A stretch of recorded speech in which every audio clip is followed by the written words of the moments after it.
Hello, everybody. This is Kaleldaily, and we're back with the final, yes, I said it, final round, night three of Recommend 10, where you recommend your 10 movies off of your list that you have created for the good people of this stream to check out. So, without any further ado, I'm going to bring up my guests. But first and foremost, let me shout out my guests. Some people can make it, some people couldn't. But if they are able to make it, you will see them pop up at any time. So, firstly, I want to give a big shout out to my man 4KD Ray. Give a good shout out to the BINBUSTER, Tim Talks Talkies, Dimension, Scott, Daniel, my man Cinemaster, Blu-ray King, Blu-ray 4K Movies, JAGODA, and Miss Horror Pack Mika. All glad to have you here. And so, without any further ado, let me start pulling you guys up. We're going to have Tim versus Dimension. So, let me stop stalling, y'all, Hello. and get y'all up here. There he is, Tim Talks Talkies. Hello, sir. Thank you for being here. Hello, Glad to be Dimension. here. Thank you for being here. I like the haircut. Thanks. I Yeah. drastically need it. Dimension, I want to ask you one question before we get started. Now, I was Hmm? talking to some fellas, and we were talking about your name, Dimension, because of how it's spelled. Is it Dimension? Or am I saying it correctly? So correct me if I'm wrong. I don't want to butcher your name. You are saying it correctly. Okay, because somebody told me today that it was something else, and I'm like, I don't think he would have told me by now. But okay, You guys, know who? everybody. I forgot who told me, dude. I'll tell you later. But without any further ado, guys, thank you for the. I'm sorry for being late. I guess I'm not as professional as I think, huh? All right, guys. We're going to have Dimension up first. He has his picks. If you were here last time, you will know. If not, just sit back and enjoy the ride. All right, Dimension, you ready, buddy? Excellent. All right, go ahead, sir. Okay, my first one is a classic anime film, Ninja Scroll. I watched this the other day, and it still holds up dearly in my heart because it's got ninjas in it, and it's got a really classic fashion anime style. That's really the main reason why I love it. Right, that's cool. So it's going to be going against what's the other one you have? Looks like two of your picks are going against each other. Justice League. Justice League Apocalypse War. So that's your other pick, and that's how it turned out, guys. So all the picks I have you guys up here to represent your picks, but some picks are going to go against each other. So that's just the way it turned out. So chat, you know the deal, you know the drill. So we're going to put the polls up, and y'all let me know, and y'all let everybody else know what movie are you more curious to see, or have you seen both and you recommend one or the other. So please make that vote, and we will go. So, what's the highlights of Justice League, man? Without spoiling it, Dimension. What is? Justice League, Mm-hmm. it's dark. It has dark side in it. The Justice League, the Teen Titans, team members, they're going up against Dark Side to face off of him. It's sad. It's got character development, emotions, action. It's crazy. Right, right. How about Ninja Scroll? Because I have no idea about Ninja Scroll. Uh, well, what do you mean? Which one I say recommend better over the other? Yeah. No, you don't have to recommend. I'm just saying, what's the highlights of Ninja Scroll? Anything that you would, any favorite parts? Anything that you like scenes? My favorite scenes gotta be without maybe trying to spoil it because it's got Mm-hmm. ninjas in it, swords, and some likable characters. It's hard to remember their names because it's Japanese. Right, right. It And is hard. one character I won't one character the fate of one character in this movie really sads me. It really sads breaks my heart. Ever since I Breaks first your saw it, heart. I was heartbroken when I first saw it. Right. What happened to one character? I won't say what happened though, without spoiling it. For Mm. those who haven't seen it. Hi there, Ray.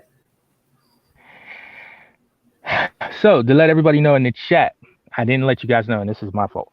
We're only going to do a minute per movie since we have a lot of movies and we don't want to keep you guys all day long. We're going to just give every movie a minute. So being that I didn't say that, I'll give this one a few more seconds.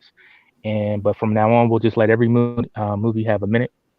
And also always remember the rule is if it's a tiebreaker, that's the only time I'll give a vote and I'll break the tie. But other than that, I have no say so. So go ahead, guys. Last few seconds, get your votes in. How you doing today, Tim? Doing good. Doing really good. Doing good. I'm really good. Tired, I'm really nervous today. Okay. Yeah, I can get that. All right, guys. 10 seconds. You got it tied up with Ninja Scroll and Apocalypse War, Justice League. Both anime films, both look pretty decent, and I haven't seen either. Definitely, I never heard of Ninja Scroll until Dimension brought it to my attention. I want to say thank you to everybody that's here. Hit that like button too if you can. All right, guys. So, based on what I've heard, I think you know what I'm going to say.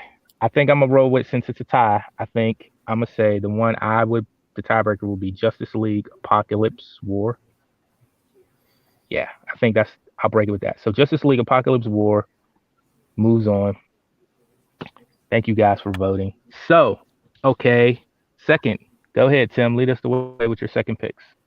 All right. So we have the Korean movie, The Handmaiden. Like I said last time, it is the director of Old Boy.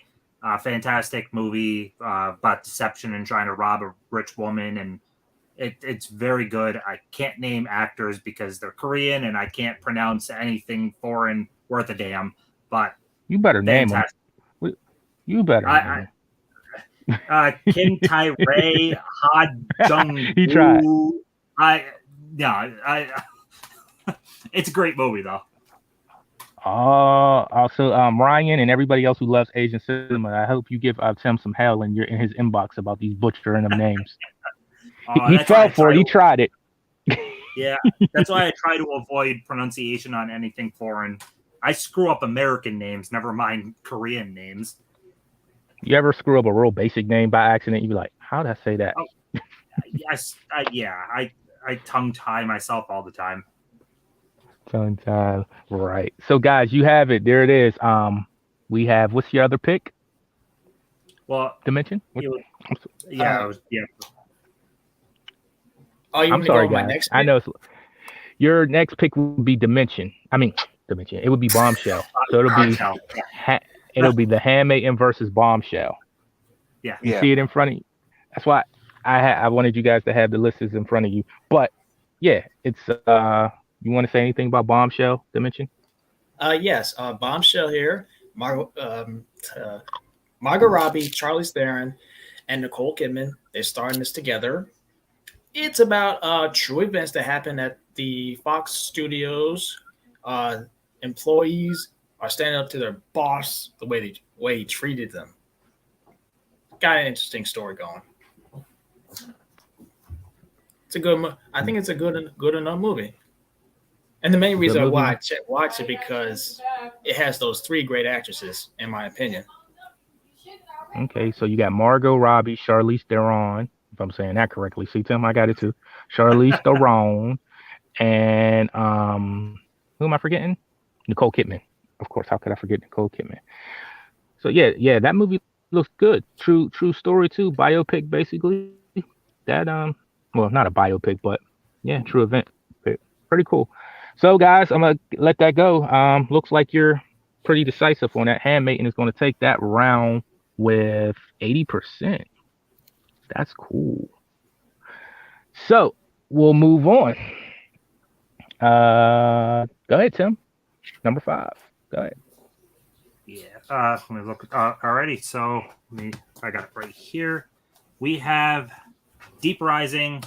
We got Treat Williams, Famke Janssen, the Kevin J. O'Connor, I think is his name, but he was in The Mummy as the guy who kept screwing them over. But yeah, really good cast, fun movie of a monster attacking a cruise ship and tons of gore, fun time. And I've mentioned this last time, favorite movie of 1998. That's how much I love this. And I told you last time that 98 is a strong year for movies. So that's saying something. I love this one, yeah.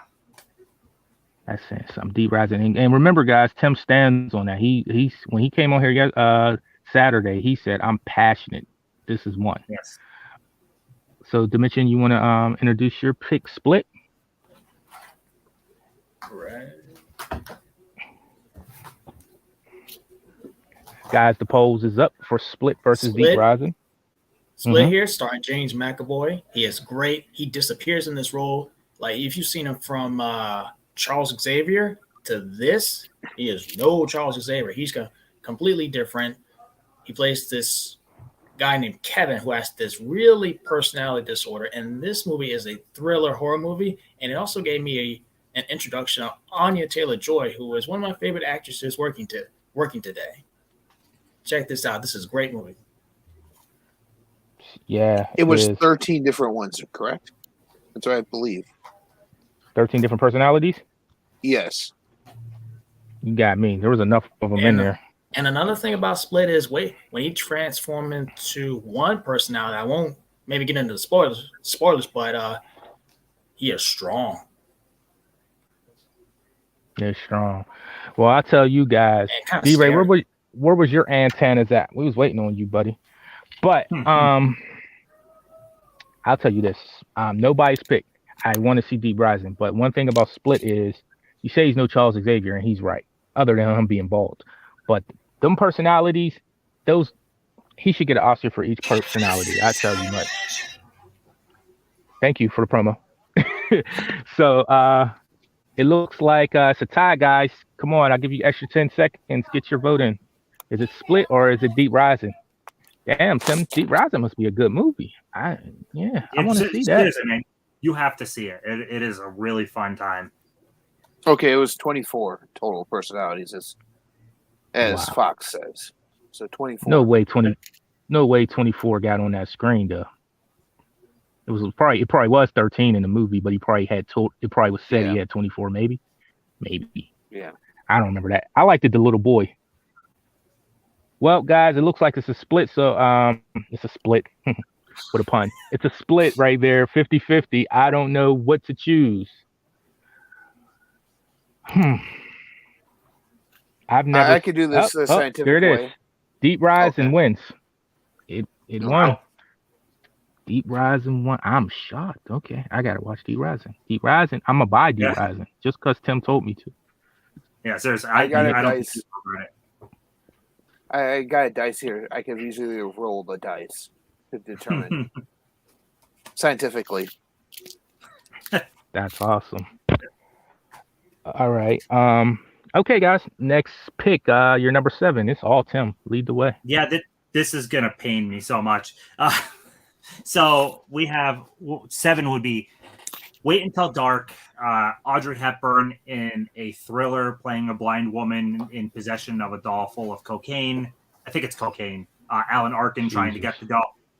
Really fantastic flick. I love this one, and it's going up against Demon Knight, which I really, really love also. This, you got Jada Pinkett Smith, William Sadler, Billy Zane, and arguably, I would say this is the best role of all 3 of these actors, like my favorite roles they've ever done, bar none for Billy Zane, without a doubt. William Sadler's been in great stuff. His character in this is great.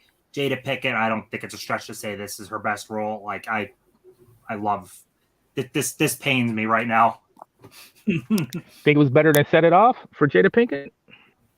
The polls is up, guys. I only seen Set It Off once, and it doesn't stick in my mind as much as this one.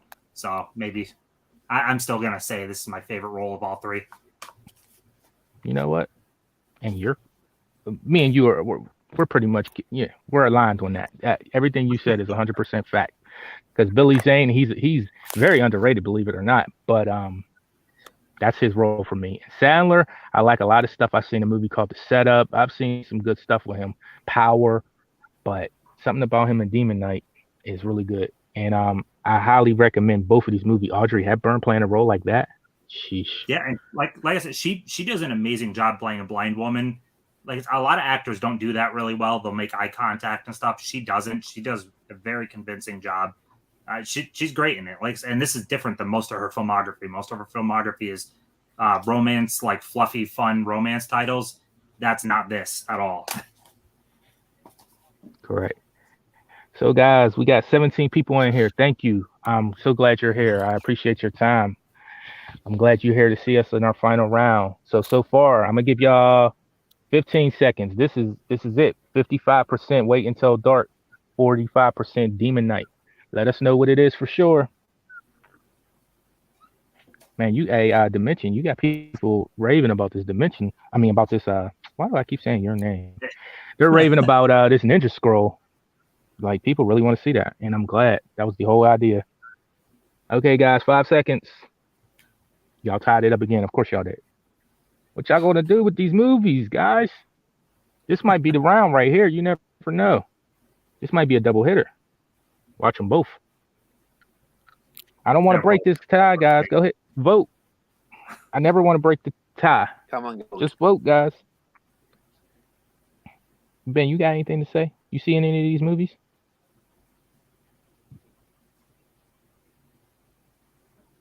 I guess not.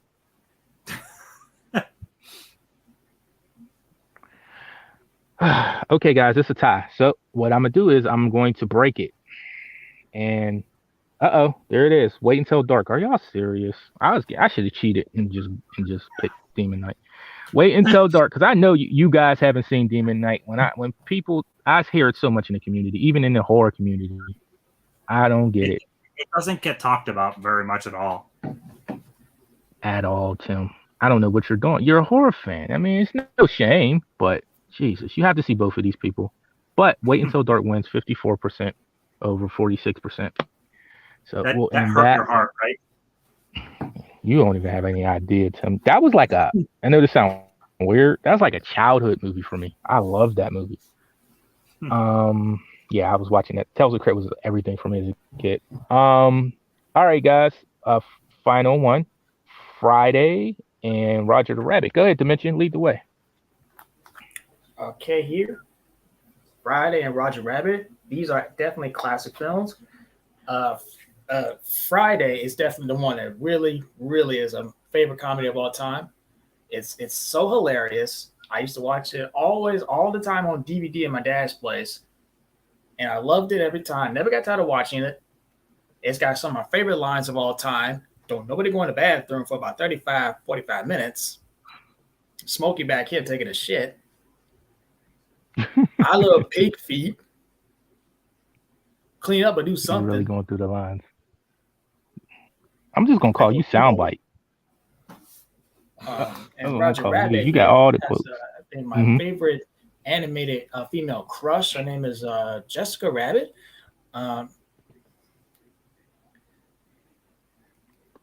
Jessica Rabbit. I think she's a gorgeous girl, animated female, and it's got some. First time I've seen cartoons and live action people interact with each other, and it has some of the best crossovers. Like, if you've seen it already, Bugs Bunny and Mickey Mouse. Right. Yes. Actually, speaking on that real quick, I don't think we'll ever get a movie to that level of collaboration between studios again. Yeah, that's amazing when you see that, all the crossovers. Yeah, I really love that movie. That's a big childhood favorite for me. Okay. So just a shout out to anybody listening, BINBUSTER and DRay. We would like to have your round, so let me know if you can come up. If you can, come on up right now. We're getting ready to get started. We're getting ready to close these two's last vote out. Let's see. I'll let it ride for a little bit longer. Roger Rabbit and Friday. So I can't say I didn't see that coming. Roger Rabbit's taking the lead, guys. What you going to do? 60% Roger Rabbit. 60%. So now BINBUSTER. So y'all seesawing on me. So BINBUSTER goes dark. D-Ray was dark first. Now it's BINBUSTER. So it looks like we're going to have, wow, this is close. 55% Roger Rabbit, 45% Friday. Is that what y'all want to do? Y'all leaving it like that? Going once, going twice. So Roger Rabbit wins 55%. Yay. I'm happy about that. I love that movie. That's great. I'm conflicted about that, to be honest with you. They're both big movies for me. I don't know. I mean, Roger Rabbit. I'm sure more people have seen it. That's the crime. But y'all gonna tie it up now? See? Well, it lost. It lost, guys. Jared, you've So never seen Friday? Well, wow, whenever you get that wow. chance, Look you at won't this. regret it. Look at it. Now Friday's late in. See, that would be unfair for me not to call it. No, I already said I called it. I'm gonna be honorable. Okay, guys. So far we have the winners of that round was Justice League of Dark Apocalypse War, The Handmaiden, Deep Rising, Wait Until Dark, and Who Framed Roger Rabbit. How you guys feel about that? They all you feel those is worth it? Is that what y'all expected? Yeah, I mean, all the ones I've seen, I really love. I didn't see the Justice League one, but the rest I love. The rest you love? Okay, guys. I appreciate it. I'm going to have you guys back if you're still around. Definitely this was fun. Those were some surprises in there. But let me get my next guys up in here. Hello, sir. Oh, all right. D-Ray, you with us? Yep, I'm here. All right, let's see Yeah, if I'm we here. can get Benjamin in here. Oh, you're here. I'm here. Yeah. Cool. I don't know All what right, happened guys. there, but Yeah, y'all playing me. Y'all doing me dirty up here. Y'all see the way these guys doing me up here? Y'all got to write them some letters.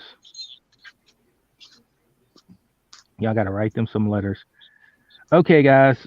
So go ahead. Y'all have y'all list in front of y'all, correct? Yep. Alrighty then. So go ahead. BINBUSTER, you're first.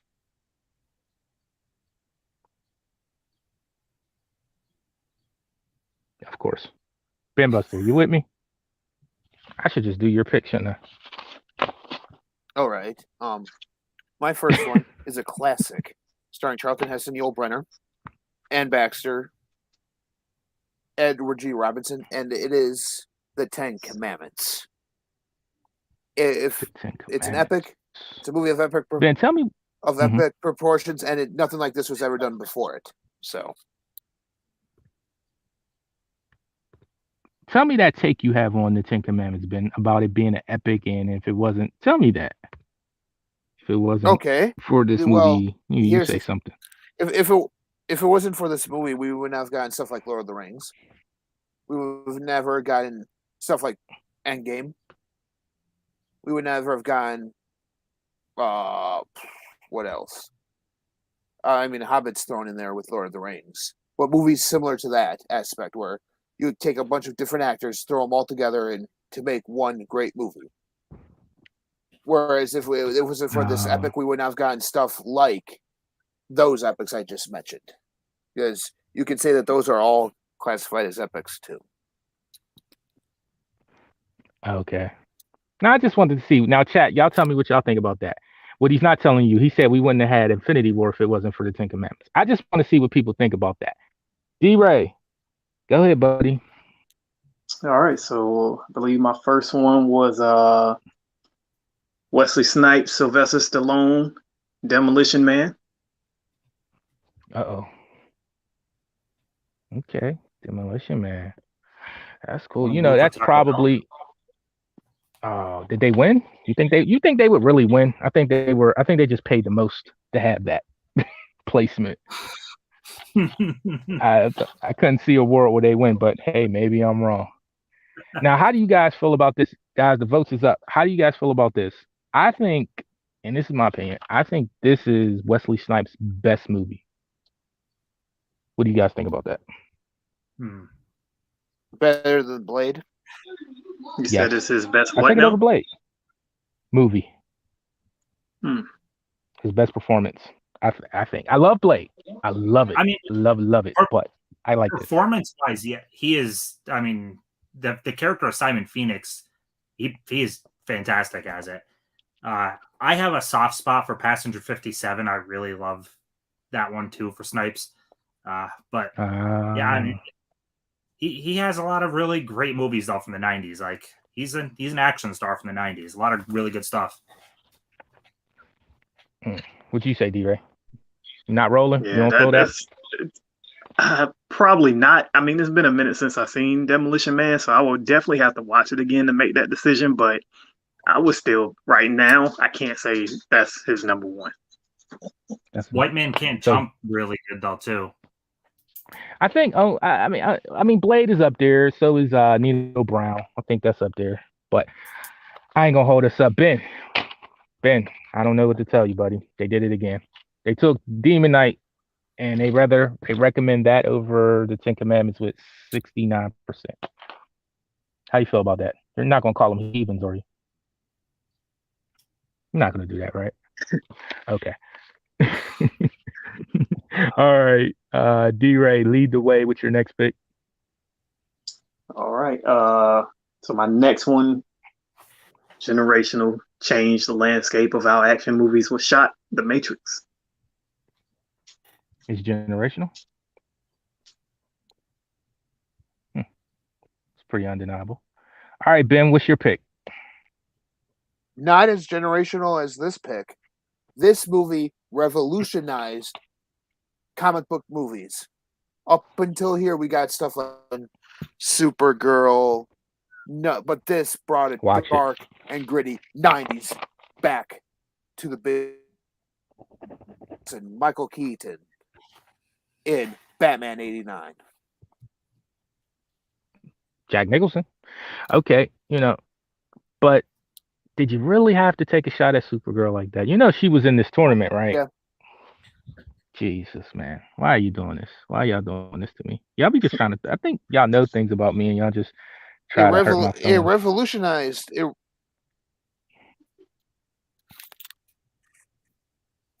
Okay. All right, Ben. Well, let's see what the chat says. Chat, everybody in chat. I see you, Henry Boy, Goraphobe, Casey, Echo. Let's see. You're saying, well, it's split. It's split on that again. Matrix just took the lead over Batman '89. I think we need to let that go a little bit longer. That's worth it. Those are too big to let, There's to be too quick. no denying though. Both were instrumental to each genre though. Like Matrix, you look at all the stuff that came out right after Matrix, like it's directly inspired by Matrix. But it is even though Batman's not if we didn't get the success, if we didn't get the success of '89, we would not have gotten anything that has come after. Right. 10 seconds, I think guys. I think I just looked. It took a little while for the comic book movies to really blow up, whereas like literally every single action movie and even stuff that wasn't action tried to mimic the Matrix right after. Like every genre tried to mimic the Matrix. Yeah, the scary movie. Yeah. Yeah. Right. Yeah. Yeah. But you know what? It's like I lean with the Matrix, even though I'm more of a comic book fan, but because it's hard to deny it. But I can still hear somebody arguing that point though for Batman, for what it's done and who he is. I lean Batman more. I prefer Batman than Matrix, but I mean there is no denying what Matrix did to pretty much just cinema in general right afterward. My God, like it's kind of like where Die Hard influenced all action movies directly. Matrix influenced all action and every other genre directly after. Wow, Tim. I never heard that. Batman, Die Hard. Batman even. Oh yeah, dude. Die Hard completely changed what an action hero was. It went from Schwarzenegger type tough guys to an average everyday Joe. Like, I mean, it completely changed action movies. But that's beside the point. Yeah. And I get what you're saying, because you look at Bruce Willis like he was just an average physique. He was like any ordinary guy. Yeah. Michael Keaton was a comedian. It was a comic actor before Batman. Okay, Ben. Right. I need to just have movie debates. That's what I just need to have. Michael Keaton was a comic actor before Batman, and he's gone on and won for Birdman and got nominated for The Founder. 2 dramatic turns as well. So you can't say that this movie didn't revolutionize anything either. Oh, Tim is offended. Be offended, Tim. Be offended. I agree Batman influenced a lot. I'm not denying. I just kind of think Matrix influenced more, I guess. But I prefer Batman as the movie. So I agree with Ryan's quote. I agree with Ryan's quote in the chat. Right. What Ryan say? 89 Batman's his favorite, but Matrix revolutionized shit. Okay, guys. We was on that way too long. All right. The Matrix definitely took it. The Matrix over Batman. Yeah, y'all broke my heart. 58% it won. So go ahead, D-Ray. Lead the way. They're both your picks. Next. Oh man, yeah, this one's crazy. I kind of figure I know which way it's gonna lean, but we got a Rambo 2 versus Predator. Rambo 2 versus Predator. So tell me about Rambo for those who don't know, because I'm one of those. I haven't seen everyone in the franchise. Okay, I know, man. It's definitely a franchise that's definitely worth watching. So whenever you get a chance to sit down and watch it, definitely do so. It's definitely in my top 5 franchises all time. I love the Rambo character. I'm glad he got to play the character he envisioned.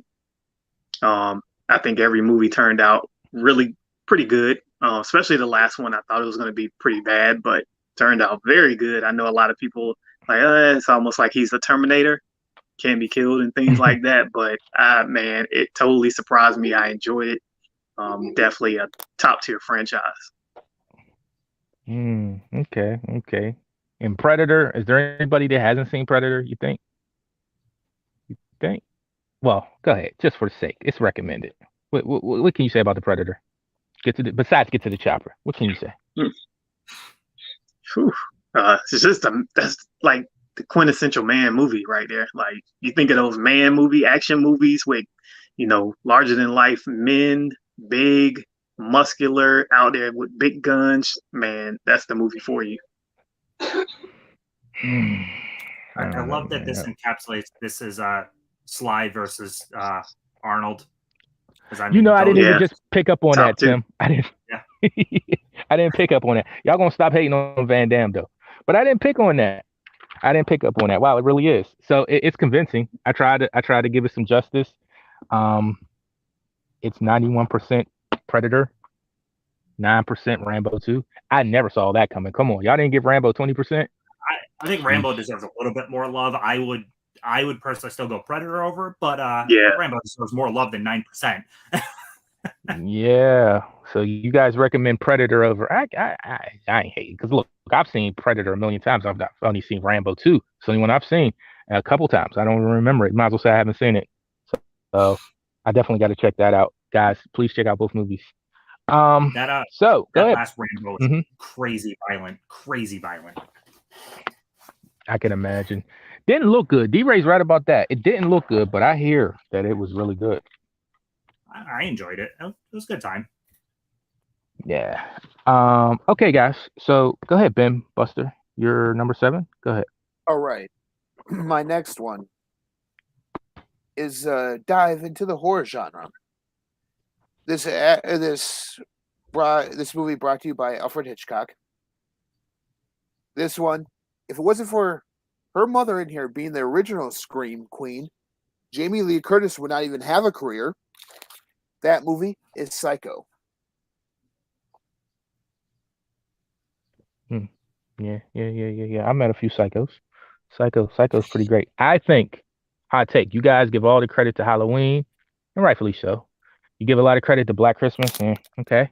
But Psycho, you guys, it's a big movie, it is, but you don't really give it the slasher credit that you really should. So Go ahead, D-Ray. What's your pick? All right. Well, keeping up with horror, this one, reinvigorated itself by coming to the 4K format as a recent. A lot of people got to see it. Still holds up very well. I'm going with The Thing. The who? Yes, sir. The who? Okay. The Thing. Kurt Russell, right? That one? Sir. That's it.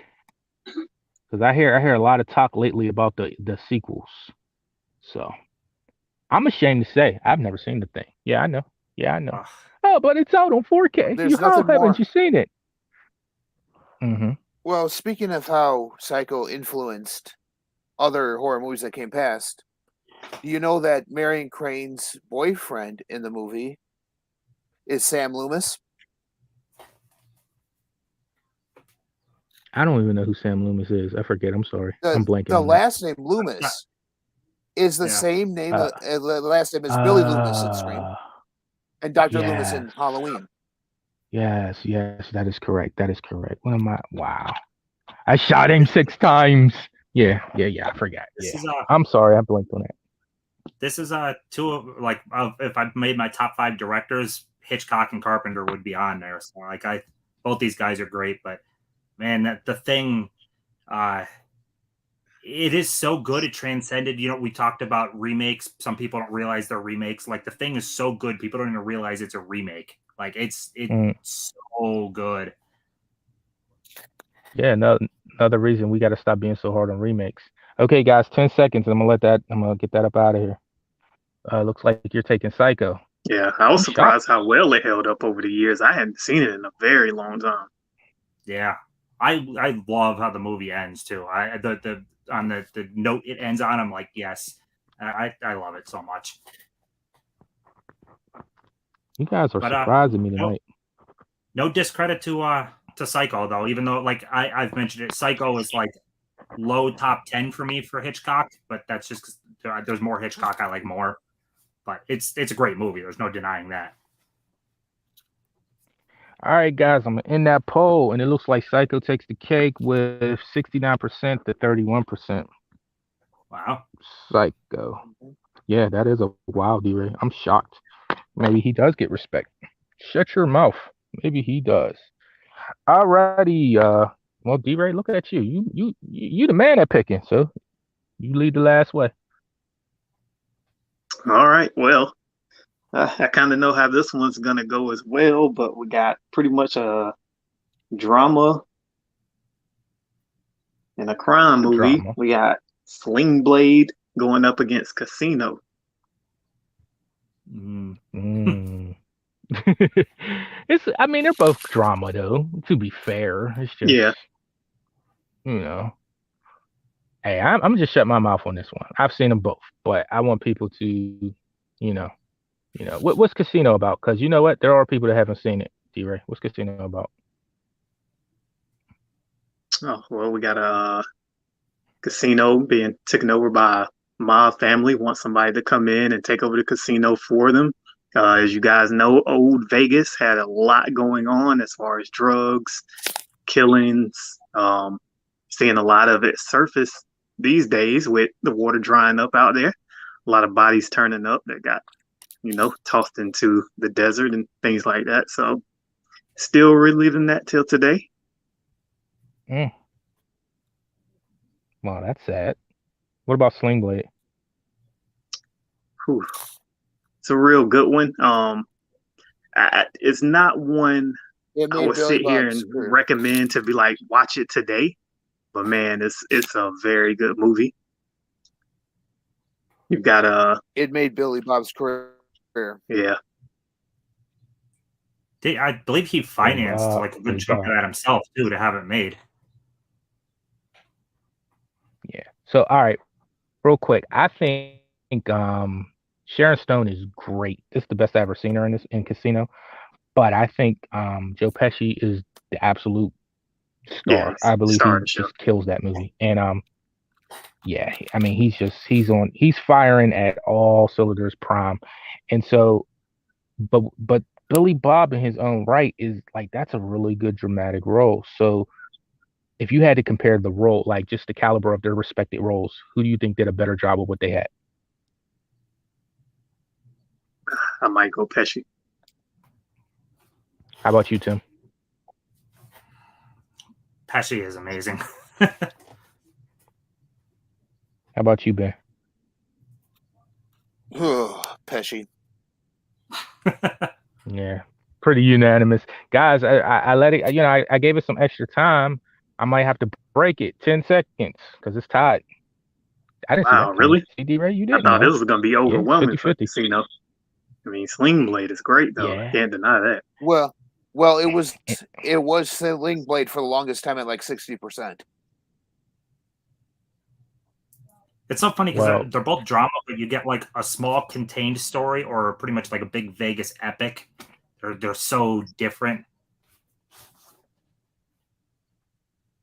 I like them well, both a you know lot. what, Sling Blade would never get made today, though. Gorphobe, you say Goodfellas, but I'm the guy. I think they're very close. If they only notch each other out by a half a point, but I think I I'd go like Casino Casino. better than Goodfellas. Yep. Yeah, I think Yep. it's a better movie, but I think Goodfellas may be a more rewatchable, slightly more. But Casino is a better movie for sure for me. But I know I've watched Goodfellas more because it's always on. My God, so I say it's more rewatchable, but Casino is better for me. All right, you guys did it. 55% Casino. Wow. That was a cool pick, D-Ray. I thought this was going to be like the last one with the theme. You know, yeah, really? Yeah, maybe. But see, the thing about it is, D-Ray, that's why I asked you, I said, say some more about Casino, because I talked to these people in this community. A lot of people haven't seen Casino, man. A lot. So, they're out there. Well, but and then Sing Blade will get a 4K release, and all of a sudden it's everyone's favorite movie. That's how it always happens. Yeah, that's how it always happens. It always happens, doesn't it? All right, everybody that's rocking with me, everybody had to roll. I appreciate you all being here. So it looks like this is going pretty good. It looks like we're done with all that round. So Demolition Man, 69% win. The Matrix, 58% win. Predator win, 91%. Psycho win, 69%. And Casino, 55% win. So that's a great list. So to my fellas, if you want to get up here, we're going to roll with Dimension and the Blu-ray King. Are you guys with us yet? I know my man Danny's here. You mean Danny? I'm sorry, not Dimension. Danny. Dimension's name has ruined me today. I should have never asked about his name. I've said his name like 1,000 times tonight. I don't know what you did, Dimension. I'm gonna leave you alone because you got something going on. He got me stumbling. Blu-ray King, you can get up here. You don't have many picks in the race, buddy, but you could get up here. We'll get you in here when you get here. But we're gonna go ahead and start. Keep this on the roll. What's up, Danny? What's up? How's it going? Glad to be here. It's going pretty good, Nice. man. Well, I'm gonna just let you start off because you kind of swept Blu-ray King up out of here, according to the people. So go ahead, start with your first pick. Okay. My first one, it's gonna be Red Eye going against Ready or Not. So basically, Samara Weaving going against Rachel McAdams here.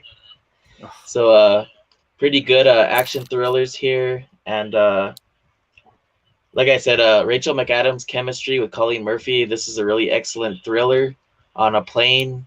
It makes you go kind of like on a roller coaster a bit because she's trying to do all she can to protect her dad from getting assassinated by like these, I guess it's like secret spy group, so to speak. Mm-hmm. And then this one on Ready or Not, it's basically about Samara Weaving getting married into this family that has like this kind of not like a ritual, but like this like family oriented thing where they have to play a game, and the bride has to survive it in order to be so the I guess like the demons don't get them or something. But yeah, this is a really excellent movie. If you guys have not seen it, check out Ready or Not and Red Eye. All right, guys, you heard the verdicts. So you tell me, which ones are you more interested in? If you've seen them both, which one do you recommend more? Just pick the one you're more intrigued in. We got the Red Eye and Ready or Not. Like I said before, Ready or Not there's a movie that's just like it. If you guys like Ready or Not, watch a movie called Would You Rather with Brittany Snow. You might even find it. It might still be here on YouTube, free. But good film. Good film. Thank you, Danny. I'm glad you can join us, and thank you for replacing our contestant that stepped out. We definitely appreciate Yeah, no problem. that. Yeah, no BINBUSTER, problem. you still here? I'm here. I'm here. Okay, Benjamin, I'm glad you're here. All right, guys, let's see what you're talking about. It looks like you're tied up 50% Red Eye, 50% Ready or Not. So tell me what it's going to be. I don't want to break these ties, guys. How you feel? What you recommend? What do you recommend? 19 people. If you could hit that like button, I would.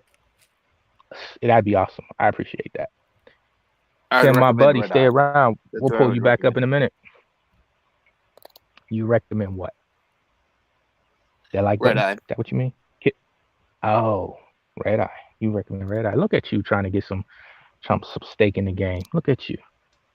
All right, guys, we're going to kill that one. So Ready or Not beats Red Eye at 53%. So that's a nice pick. Feel good about Yeah, that, not Danny? bad. You think you feel good about that? Okay. So you lead the way with Yeah. your picks. Okay. So it looks like I got the next two as well. Mm-hmm. So my next two are gonna be Alien. I know a lot of people are already tired of seeing this in the battles, but yeah, it's going up against Halloween 2. Like I said, Alien, classic movie, in outer space. This actually creeped me out as a kid with like the whole aliens like spitting like that acid and like those little baby scorpion spider alien things crawling out at you. Mm. But yeah, it's a really excellent movie. If you haven't checked it out, check out Alien. And Halloween 2, really excellent sequel to the original one. I think it's, unpopular opinion, I think it's better than the original one just because I kind of liked how Michael looked in this one. And overall, I just enjoyed it a lot better, especially with the eerie hospital scene and all that stuff. And Dr. Loomis is going for his one-liners and everything, which is pretty hilarious. But yeah, so Alien and Halloween 2. That's Aliens or Alien? Alien. Okay, the first one. Throw it in. Got a little Okay. baby Michael Myers here too. Just kidding. Uh-oh. Wah. He has a killer attitude, I'm sure. So, Yep. yeah. Guys, make that vote for me. Tell me what you want to do with that. Tell me what's beat it. You see, I think D-Ray put Danny up to this because, you know, people keep pulling this Halloween up. And Halloween looks to be on a tear. I don't know if anything's stopping it. But you guys tell me, is Alien a more recommended film for you? Let me know. Is the horror people in the building tonight? I know some of them's in here. I know Gorephobes in here. I know Casey's in here. There's some horror people up in here. So, let me ask you this. Who's stronger in the franchise, Danny? Is it Sigourney Weaver for Alien, or is it Jamie Lee Curtis for Halloween? Who's stronger for the franchise? I'd say Jamie Lee Curtis. Jamie Lee Curtis? Yeah, I guess. But Sigourney Weaver's really good too. Like she's a really good like actor too. So it could go either way, to be honest. Right. Let me play devil's advocate on that. I think how can I say this? You've had Halloween movies, indecent ones, without Hello. Hello again. You've had you've had Halloween movies without Jamie. It's pretty good.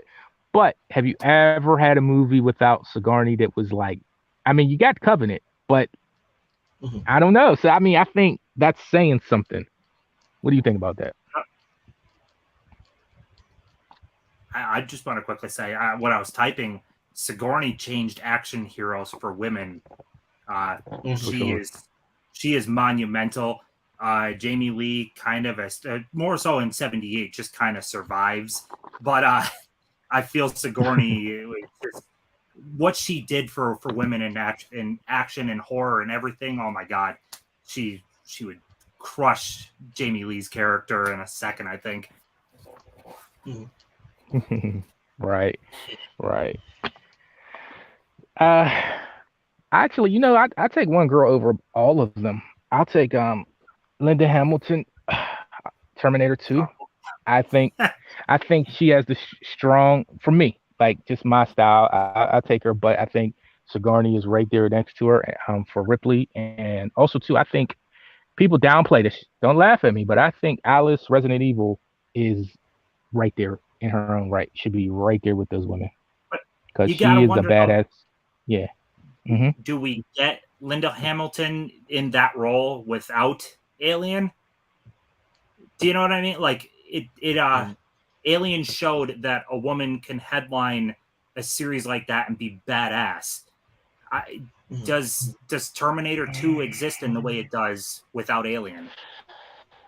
I don't know about that, Tim, because some people will argue with me to say that Arnold and Michael Biehn is more of a star of Terminator 1. You know, the movie was, I mean, even though Sarah stands out, so we would still get that movie. But on that aspect, I think we would. But everything else you said, I don't know. We're talking. You said T2 though, and yeah. I mean, you got Cameron handling Aliens 2, so he's But handling Sigourney in a badass role, and then he transitions over to handling Linda Hamilton in a badass role in Terminator 2. I don't know if, I mean, Sigourney changed the game. I don't know. Yeah. See, when you say it like that, the reason I said that is because I still think we would have got Sarah Connor, but me and you are hitting different on that. We're hitting the same, but hitting different at the same time. Like, because you say Cameron, right? And so, in my opinion, he made her more badass, and you see what he did with her character in Aliens. But then he also did Terminator 2. So who's to say his vision for that type of female wouldn't have came either way? It's just that Sigourney benefits in being it first. I don't know. I'm not saying you're wrong. I think that's a discussion. I really think that's a discussion. So what do you guys say? Did I put the vote up? Yeah, I put the vote up. All right. So looks like Alien won. We went long on that one. Alien Ben won 71%. So I'm sorry, guys. Look at me on a tangent. Let's see what Tim gets the talkies out of me. Okay, Danny, it's all you again. Okay. Yeah, I got Blu-ray. Can't get out of here. Okay, my next two, it's gonna be The Devil's Rejects going up against The Last Duel. So two kind of brutal movies, I guess. Like I said, Devil's Rejects is probably like my favorite one out of the trilogy. Because I really like the way Sid Haig, R.I.P. to him, Bill Moseley, Sherry Moon Zombie. I just like their chemistry in this movie. It's really good. If you're into like really gory, like violent, like I don't know, violence and like crazy cruel language, this is definitely a movie to check out.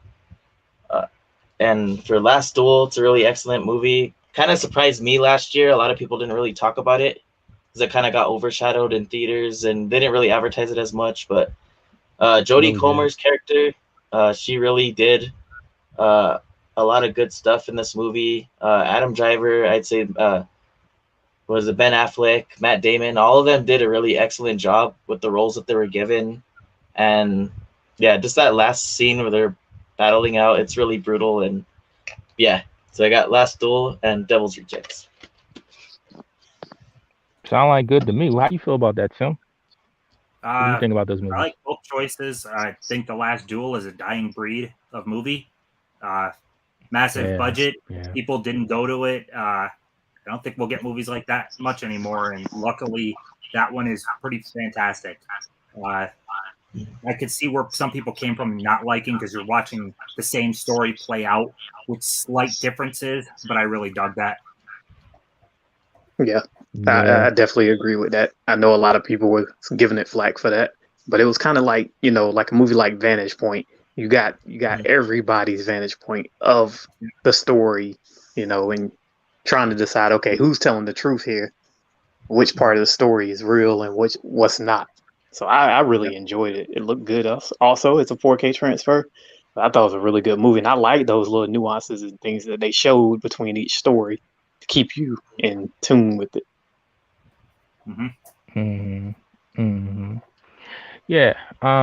To take it on a slightly different thing, it reminds me as a reader, like whether you're in religion or not, it reminds me of the New Testament because it's the same story like 3 or 4 times, but it's told from different point of view. So you get different parts and different things that happen because these are different eyes and different people hands writing it, but it's the same story. So I just think that is always been a very unique of way. Because I mean, what do we always say? We see it from our own eyes. We have different views on anything. So for them to have to bring that more into filmmaking would be cool to see. Even if these, like Tim says, it's a dying breed of this type of movie, but that style of the viewpoint, they should keep that. We need a few more movies like that. I mean, I'm not saying run rampant, so it's the same thing, but we should keep that around for a while. So you guys, it's kind of close. I'm gonna close it out in a few seconds. Looks like Last Duel got it. What's Devil's Rejects about, Danny? It's the sequel to The House of a Thousand Corpses, and it has Bill Moseley, Sherry Moon Zombie, and Sid Haig. They're basically running away from like the police, because like the police officer. Spoiler alert: if you haven't seen The House of a Thousand Corpses, like his brother gets killed in the first one, and so like his brother's going after them to try to hunt them down to get like his revenge on them. But they go like on a bloody rampage, going from town to town, just killing people, and all hell breaks loose. It has Diamond Dallas Page in it as well, and Danny Trejo. They're the two guys that the cop pays to try to take them down or put a bounty on them. And yeah, it's pretty good. Spoiler alert, people. Danny spoils movies. Him and 4K Media Guy. Yeah. I'm gonna call them the spoiler crew. They get me all the time. All the time. I be giving Danny that eye. Like you serious, man? But yeah. So we closed that out, guys. It looks like you went with Last Duel. And I'm a horror guy, but rightfully so. Last Duel is the strong movie in that one. I would say. That's The more that's I would cool. I agree. Yeah, I would, not to be biased, but I would check them both out because I have that trilogy of the Three from Hell trilogy, but Last Duel, from what I've seen, it's just phenomenal. I love Gladiator, stuff of that nature from Ridley Scott. I love that stuff. So, Blu-ray King, I see you're here. Hello, are you with us? Yep, what's going on? That's awesome, man. So you're up soon. So Danny, give me your number 7 pick. Number 7 pick. I got you. It's gonna be How High. I don't know. How high? How are you? The Sky. Good? No, I'm just kidding. Okay. This movie is just hilarious. I rewatched it. I actually watched this on Saturday after we got off the live stream, and man, this movie is just hilarious. I laughed every moment of this movie, and this Method Man and Red Man are just awesome, and just the way that they their comedical lines and just them being goofy, it's just awesome. Yeah. This movie it's kind of like, I don't know if it's as missed as Friday, because a lot of people seen Friday, but it's in the same vein as it, where it's not as appreciated as it should be. There's just some funny things. I don't know how PC our culture is, but there's some stuff in there. I don't know if I would be comfortable saying right now, but there's some stuff in there, guys. You need to watch it. And Blu-ray King, tell me about yours. What is it? Kubo?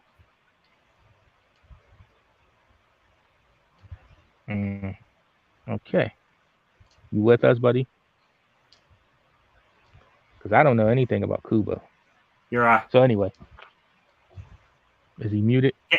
can't hear you. Sorry, I was getting everything set up here. I was eating dinner and BINBUSTER reminded me, so I ran up here, put the fish sticks down. But Yep. My pick is Home Alone. Classic movie. Nope. Your pick is Kubo right now. Shit, versus my bad. How High. No worries, I did that the other day. My pick is Kubo, which I actually watched this today because I wanted to be refreshed on it. It definitely holds up. It's beautifully animated. It's a little slow at times. Nice. Yep. It's a little slow at times, but it keeps you entertained for the most part. The characters are colorful. Oh my god, the characters are colorful. All right, you got it. It's a good movie. There we go. It's a good movie. It looks like the chat can decide. Chat, come on. How high? 50%. Kubo, 50%. D-Ray, how you feel about this? Characters, and it's just it. If you haven't seen it, it's one that you should definitely see. It'd be on one of those lists to watch before you die type of thing. You know what I mean? No, you just made me sad when you said that. Watch before you die. Okay, I'm just joking. All right, guys. Looks like we're gonna close it out. You went with Kubo.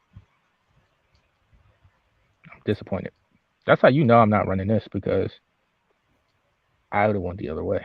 But Kubo is a special Not a- movie, though. I really love that one. I'm happy you got a Okay, release. yeah. It's good to see a studio like Shout Factory give it a new light because nobody talks about it. Like, well, nobody really talks about it now, but at least some people were talking about it when it got this release. You know? Yeah, when it comes to like a Coraline overshadows Kubo, but I really love Kubo. So Yep. Mhm. Paranorman Blu-ray is hit- really good too. Blu-ray King, sir, can you hit us with your next pick that you were going to start with last time? Yes, Home Alone right here. I mean, there's not much you can say about it. It's a classic. Hopefully we've all seen it. If you haven't seen it, then What you're do you missing mean, out. buddy? What you mean? If it's a classic, there should be a lot you could say about it. Joe Pesci is just hysterical. Like, I mean, Well, there's a I mean, lot. it's one of those things though. I feel like I don't have to say anything, but because you already know that's how good it is. That's kind of how I'm thinking about it. But if I do say anything about it, this movie is off the charts, probably best Christmas movie. It's somewhere around there. Christmas Mhm. Vacation might have it beat just because of Clark, but Whoa, love whoa, this whoa, movie. whoa. hmm I don't know what It's you're really saying fun. here. Do you? Maybe you should have went with How High because it sounds like you're a little high over there. Is Christmas Vacation better than Home Alone? Do you guys feel that way? My panel, do y'all feel that way? Christmas Vacation is way more funny, but I can rewatch Home Alone more, I guess. Maybe because I'm more nostalgic for that, I guess. Hmm. Yeah, Like, I do agree with that. I might just be a little over because I think I saw Christmas Vacation before I ended up Mhm. seeing this actually. Okay. So that might Danny, be why. I've just always liked it though. I'm sorry, Danny. You want to go with your pick, your last pick? Oh yeah, the Great Cornholio, the Beavis and Butthead Do America. Oh, yeah. This is a classic movie. Mhm. Tim didn't look too pleased. I know it's classic. Beavis and Butthead basically encapsulates '90s cartoon comedy. Like it's a big deal. Well, my chat don't think it's a big deal because they ain't having it. Come on, chat. It's up against Home Alone, though. I mean, it's I mean, there got to be one odd pick, man. Like, damn, y'all really? I truly believe Beavis and Butthead show. You know, as cool as it wasn't as good as the movie. But I think a lot of people miss this movie. I really do. Or you'd be surprised. And man, come on, guys, Beavis and Butthead don't. Okay, well, I guess I could call this one early. It looks like. When you say Blu-ray game? I was gonna say it almost feels like cheating in a way using this, just because the whole point of this is like to recommend something like it's not talked about. This is like Home Alone. Yeah, I mean, I want if it you were to go based with off underrated, I'd 100% say Beavis and Butthead. Yeah, I mean, I want you to go with the one you haven't seen more. If you've seen them both, go with the one that you feel that people should see more. You know, but sometimes you can't go against a certain thing like Home Alone. It's Home Alone, but goddamn, but it got a mercy. It got a mercy pick. Somebody was hearing me. I don't know. Maybe it was Casey. Maybe it was Ray's Movies. But Beavis and Butthead got one vote. So Home Alone takes that with 91%. So I mean, rightfully so. I still say Home Alone 2 is better. What'd this have? Did you say? Well, I'm sorry, I read that wrong. Home Alone has 92% and Beavis and Butthead has 8%. So not much difference, but yeah, that's how we're going to end that one. Okay, guys. Now, how you guys feel, man? I'm trying here. How you guys feel? Is we moving fast enough? We moving fast enough? Blu-ray 4K movies. You're next, sir. You want to come up here? And Henry Boy, I'm gonna pull you up. we'll see you guys later. Had a lot of fun on the stream and everything. Good luck to the next contestants on here, and I'll be watching on the sideline. All right. All right. We'll pull you back up though. We'll pull you back up. Now, Blu-ray 4K movies. I don't know where you are, sir. So we might have to have your round substituted out. Maybe. We'll see. Did that freeze? Okay. All right. I'm trying to bring these people up, Tim. I think I got a frozen screen here. Oh no. Oh no. You don't see them down below? No, I don't. Looks like I'm frozen. Well, Tim, tell me about what you got going on while I try to fix this coming up. Well, I just made the announcement today. I have a stream this coming Saturday at 9 p.m. Eastern. That whole bunch of awesome people. It's 8 people to name off. I mean, there's Ken, 4K D-Ray, Jagoda, Movie Chatter. It's a lot of great people, and we're all going to be talking about summer movies and whatever means summer to them. It could literally be something that came out in summer, something that has summer as a setting, anything like that. Just whatever means summer to them. So I'm excited for it. Well, Right. I'd gladly take Blu-ray 4K movies. If he doesn't show up, I'll take a spot if you need me to. You want to? Hmm? You want to? Jacoda, Yeah. where you at? Oh, Jacoda had a stream. Well, you know what? We'll do it. Go ahead. And we'll let Oh, let's I'm gonna see. need his list. All Henry. right. Give me a minute. Yeah. Get his list. Henry, where you at, buddy? You coming up? He put down there that I am here, so he's Gotta hit that link, Henry. The link I gave you.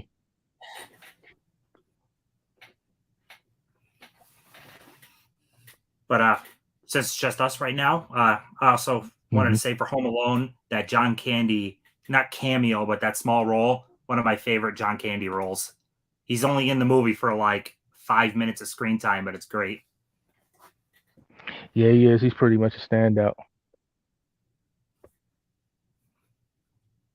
Everybody always remembers his part. Yeah, he was so great. He was. Henry, give you a few seconds to get up here. So how you guys feel about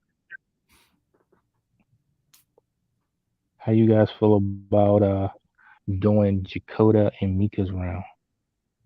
Anybody stepping up for that? I'm fine with it. Okay. But we'll do Blu-ray King. You got 4K Blu-ray 4K movies. His picks. You have them?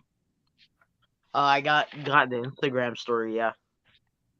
Okay. Cool. So, all right, man. Let me see. Have the other person do theirs first, though, so I make sure I got the right side. Yeah. Well, Henry's not here. You want to do Henry's picks, Dimension? What you think?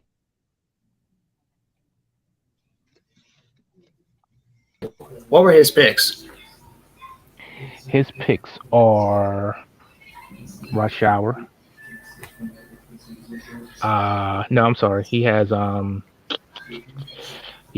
Joker, Dark Knight. You know what? I'll do them. All right. You ready for Blu-ray King? So the first one is Titanic. Can you recommend Titanic? All right, yeah. So he's recommending Titanic. It's a good ass movie. It's long as hell, but it goes by almost as fast as Wolf of Wall Street. So that's another one that people will give you that you haven't seen Titanic type of thing. So definitely would recommend. Oh, that's saying something.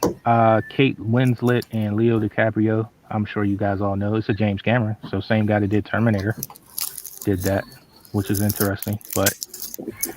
And the other pick is what? What's the other pick, Blu-ray King? Henry's in the chat. Rush. Oh, I think his was Rush Hour. Okay. Henry wants to come in. Yeah, Henry, you Henry, did have you the click link. the link? It's in the recommend 10 chat. It's the only link that's there, buddy. It's a matter of fact. Yeah, I don't have the link right now. If y'all want to put the link in the chat for him, he can. If y'all can. But okay, so it's Rush Hour and Titanic. Anybody want to say Rush Hour? It has Chris Tucker and Jackie Chan. And you know what? I mean, to me, it's not underrated. People know about it, but from meeting people, I'm pretty sure that it there are people that haven't seen it. So I haven't seen looks Rush like Hour. Rush. You See? didn't see Rush See? Hour? There you go. Rush Hour is funny.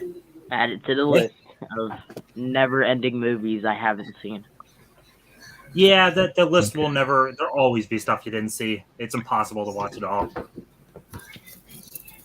And I buy stuff and I So act like I'm gonna watch this the day I get it, and it sits on my shelf for 2 years unwatched. Do you see Henry in the backstage? Yeah, he says he's backstage. yeah, yeah. Same. He just popped up. All right, guys. I didn't. I don't know how you. Henry, you was here last time, man. I don't know how you didn't know. Gave you the link, buddy, but pull you in. No, something just came up, so I have to take care of it. I said give me a minute. I got under a minute. Okay. Let me just pull up the list real quick. Okay. Yeah. So it looks like Rush Hour clearly took that with 67%. Yeah, I would go with Rush Hour. Titanic is a very long movie, but it's a very well-made movie. I mean, it's a classic cinema at this point, pretty much. He could have. I would say Tim, right? Classic about now.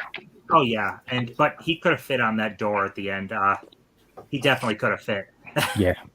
If I could That's find it, that's I'd bullshit. flash So- it. But She just let him go.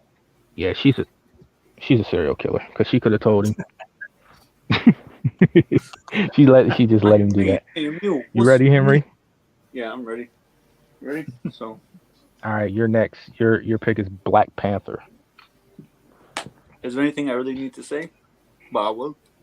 This is a classic. Yeah, This movie changed tell us. cinema. Yeah. No, I'm saying that as just like a little promo. That's what I mean. But yeah, Yeah. it's a classic. okay. It's the movie that changed black cinema forever because now you have Bel-Air, you have Black Onion, even I think many more shows and movies that realized that made studios, we can actually do a full black like type of shows, and it could all be kind of black kind of people that run it. It doesn't have to always be the stereotype. No disrespect. What kind of white people? And seeing that movie, seeing a black king leading the movie, seeing the villain Killmonger, seeing Michael B. Jordan, it is one of the best comic book movies at all time. Except the CGI, but I'm not gonna focus on negatives. I'm gonna focus on the positive. And I'm telling you, it is one of the best movies out of all time, and then it changes cinematic forever. So that's what I gotta say. So, and especially also the soundtrack, the music too. I still listen to it whenever I go on my workout or anything. I'll play the Black Panther album. Amazing, it gets me through it. So, and the songs are fire too. Yeah. So Henry, I'm sorry. So Blu-ray King, what's the pick against it? Halloween Kills? I believe so. You got it set up. I'm not sure. Am I not going down the line? Nope, you're going cross. Is that Philip in the backstage though? All right. So Halloween Kills. Halloween Yeah, Kills. let's This movie could have been a lot more, but I think people give it too much of a harsh time, mainly because it's a second movie in the trilogy. That's gonna lead to something bigger, hopefully, and a lot better. So I give it the benefit of the doubt, and I let it take the how would you say it? It's a filler movie, I guess. But I think it does its job. It's got some really nice kills, and it's definitely a lot of fun to watch if you get a couple buddies and Saturday night type of thing, So, pretty fun flick. Pretty fun flick. Looks like people think so. So y'all really ain't rolling with Black Panther, huh? Because it looks like Halloween Kills is going to take that. Y'all recommend that more? Is it really? Yeah. It's 67% Halloween Kills, and That's kind of it's criminal. climbing. What? I know I'm like up here like doing his movies, but come on now. Hey, I also got to say this too about Black Panther. Even for me, Actually, it's climbing. So I'm gonna let it be for a minute. Go ahead, Henry. What you saying? I was gonna say, even for me, I don't listen to the music. The music for movies is not for me. It doesn't work. It has to be really good for me. So for that, that tells you something. If that movie's like, if that makes me want to listen to the album, which is for me, I think it's one of the very few albums that I actually listen to from a movie. So I should tell you something about Black Panther. So I should tell you how good it is. Because I could even name you a couple. I'm gonna get it. I ain't playing no songs because I don't want no copyright on the channel. But Yeah. I'm gonna pull it up real quick. Since when we got a little Well, minute. no need, Henry. We're a little behind schedule, so it looks like Black Panther came back, and it won by 54%. You know, I, I will. 54%. I'm happy with that one. Yeah, I'll say I'll say about Black Panther, I didn't like it the first time I saw it, and I actually was like underwhelmed. And then like the next time I saw it, I really kind of got it in a little bit more. Now that I've seen it 3 or 4 times, I really like it. It Got took it me a in. minute the first watch. and especially the villain's a top 3 villain in the MCU. Even Yeah. even I too was underwhelmed with Black Panther when I first saw it. I did give it a chance. It's not my best Marvel movie by any means. I still think it can be a bit underwhelming. It's definitely better than like I like it a lot more Ant-Man and the Wasp. Definitely more the Eternals, Black Widow.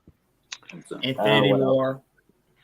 I think Infinity War is up there on my list for Better like. than Game, in my opinion. But go ahead. Yeah, I like Okay, Infinity War guys. better than Game too. So what's the next pick? Go ahead, right. Henry. I even You like have both Captain picks. Marvel better. No, it's Henry. Oh, my pick would be I got Black Joker. Panther in my top 5. Yeah, it kind of has Okay. to be at least top 10 for sure. But I'm gonna go to it. It's Joker, the guy who said. It's gonna be a little bit with the next pick, but I'm gonna say is that Joaquin Phoenix setting the standard, carrying the torch of Heath Ledger's from The Dark Knight. But him playing it, this is me going from a critic. It's one of the best looking 4Ks. Color, everything, and especially how it's a low budget. That tells you something how like this is a low budget kind of movie. That acting, the body language, even if you look at it, you're gonna be like, this guy, he's really legit the Joker. If you really break it down, everything on Joaquin Phoenix did a fantastic job carrying the throne of Heath Ledger, rest in peace, legend.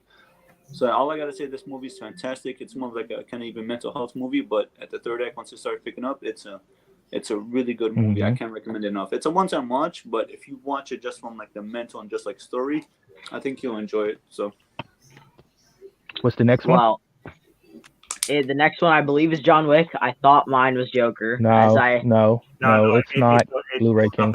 you're going It's left Dark to right, Knight. basically. So it's yours. It's yours again, Henry. Dark Knight. Oh, Dark Knight. What can I say? The movie that changed the movie that changed cinematic forever. That changed even for actors too. Actors who were like, oh no, I don't want to act in comic book movies, blah blah blah. But when you see Heath Ledger who came and who made, he was like, you can still win an Oscar and you can still win performances. You can still win an award if you come to comic book movies. So even you see with Blue Beetle now, there's a stack cast on there, even Craven the Hunter. But I'm gonna get back to the point is that movie changed movie for history. Heath Ledger, that performance, oh my god. No disrespect to Batman fans or anything out there. Someone who's a casual who doesn't matter for Batman. When I see every time I watch the Batman or the Dark Knight, I have to watch it because of Heath Ledger's performance. That movie is so good. Even action is decent, but Heath Ledger's the way that he puts the movie, it makes you glued to the TV, to the movie. Like I don't want to leave because he's that good of the performances. I even give you a strong argument that it is one of the best performances ever in cinematic. So. And it's especially, I'll tell you this interesting fact. A lot of scenes that we actually see in the movie are actually improvised. And there's a scene that where he's walking and Alfred's actually supposed to talk to him. It's in the script. But Christopher Nolan, he said this. He said that whenever he was walking, that Alfred was so shocked that because that was his first time seeing him, he went in shock, and that even made the scene better. So, and also I gotta say that arguably Guys, the keep best voting. The best part about The Looks Dark like Knight it's tied, is guys. Batman and Keep voting. what am I trying to say here? Batman negotiating with Joker. That scene is legendary, and especially how like he I even gotta say this too. That movie questions society too. I guess you're like, damn, is society like it tells so much truth in the movie too. It has you thinking like, no, like interesting. I gotta say, like it makes you think, which is you can't say that too. It really does. It really does make you think, guys. It is tied. I want to. We got to move on, guys. So, it just broke the tie. The Dark Knight overwhelmingly took it just got a bunch of votes. It was 50-50. What The Dark what Knight was went it going against? 64%. The It Joker. was Joker against Dark Knight. Okay, so is John Wick next? Yeah, it's John Wick against Wrath of Man. Okay. It's both your picks, Blu-ray King. Oh, that's what we're doing. Okay, wait. So I got John Wick. Again, sorry I suck at this, but this movie's great. I mean, don't mess with his dog. No one dog. Pretty. We're gonna Well, if you mess with his Don't mess dog, you with his might dog? not be around the next day. Mhm. At least enough people But- died Guys, to make 3 keep in movies. mind, this is John Wick 3, not John Wick 1. This Oh, is John Wick 3 versus Wrath of Man. got nothing good to say. So, So- that's John all Wick. right. Yeah. John Wick 3. This one was alright. Definitely not as good as the one I was just talking about. Mhm. But it's still worth the watch. It's a really good action flick. And if you haven't seen it, then you should probably see it.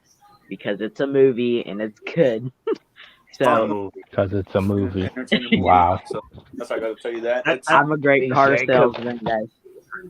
He entertaining said movie. it's a movie. It's an entertaining It's not a movie. TV show. It's a movie. Okay. The list just says John Wick, just to let you know. No, I'm good. Shout out to Jason. I'm not sure how we're doing this, but my bad. Go ahead. And You okay, gotta wait. talk Now, Wrath of Okay, Man now. guys, the polls is up. Let's get through this one. okay, Wrath of Man, I haven't seen that. Wrath I'm of just Man. gonna say it's a movie. There you go. I could quickly talk on Wrath of Man. I saw it, but Thank you, Tim. Pretty- Thank you, Tim. a newer Guy Ritchie film that actually shocked me. Statham ends up taking a job as like a security guard that drives a truck, but there's like a way deeper story to it, like most Guy Ritchie films. And it legitimately surprised me. The trailers, I don't think, did it justice. Statham is Which is great in good. it. There's good action in it. It's highly recommended. I think. I wish we got the 4K here.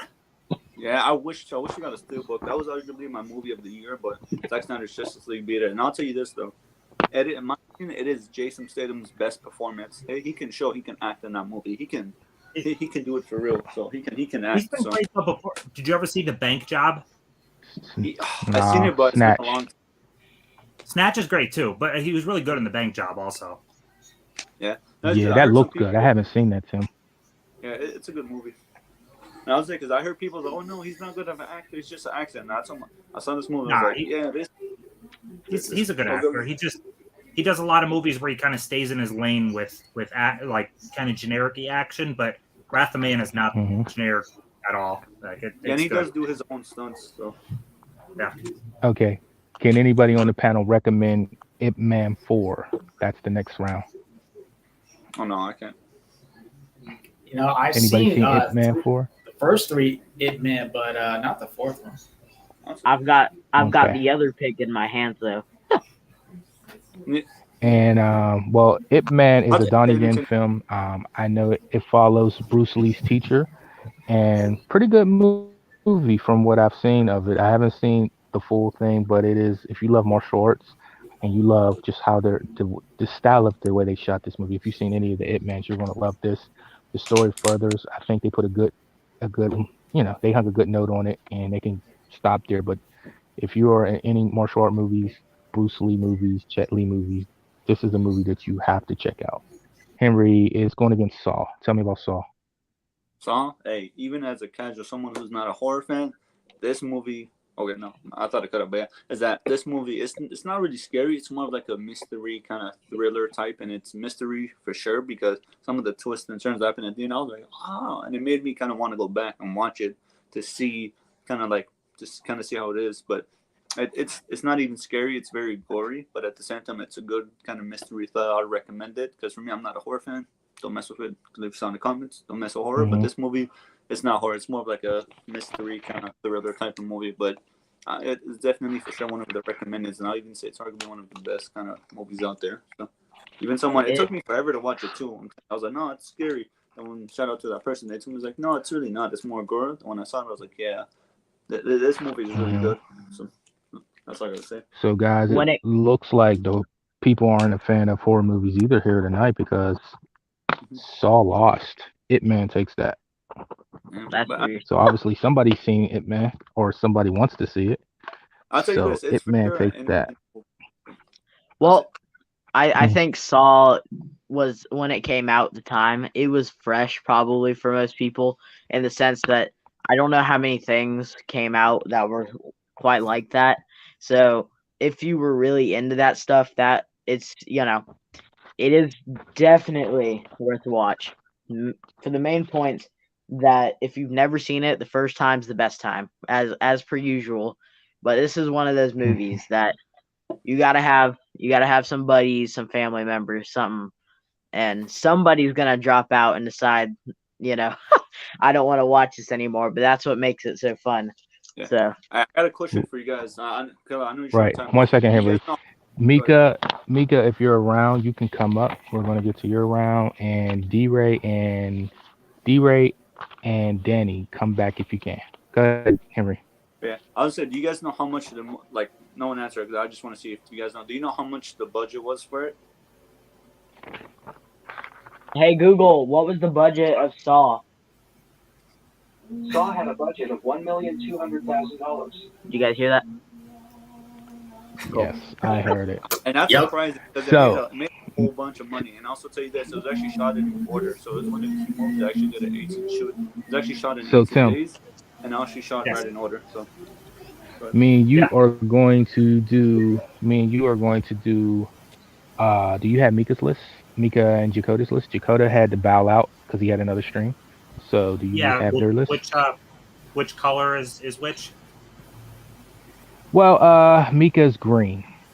So Mika's green. Okay. Did you want me to prefer? read Mika? Yeah, you could do Mika if you can. I'll help you. I know these two probably haven't seen her movies. All right. Well, I'm assuming more people are gonna come up, so that usually means we get the boot. Thanks for quick. having me on, Cal. I didn't boot you. But yeah, you're No, welcome, I'm man. saying Thanks for we're coming gonna up. have to skedaddle here in a minute. So I'm gonna say this real quick before I go. It actually made 103 million.9, which is interesting. So, all right, I appreciate it. It's very interesting. Yep. But guys, keep in mind that we're going to be picking it up real fast here. Keep in mind that if you want to come back, I'll bring you back up. But okay, so Frailty. Go ahead. You know anything about Frailty? Yeah, I haven't seen Tim? Frailty in quite a while, but I mean, it's got the late great Bill Paxton in it, and you got McConaughey. I remember a pretty good twist. I don't remember too much else. It's been what is that, from early 2000s? It's been a while since I've seen that. I wish I could talk more on that Right. one. Yeah, it's been a while. Bill Paxton, what more you could say? And have you seen How? I've never seen Howl. Well, I'll recommend How. How is by far, and I'm not just saying this, guys. This is a top five werewolf movie. I promise you. You might can find it on YouTube for free. I think the company that made it posted it.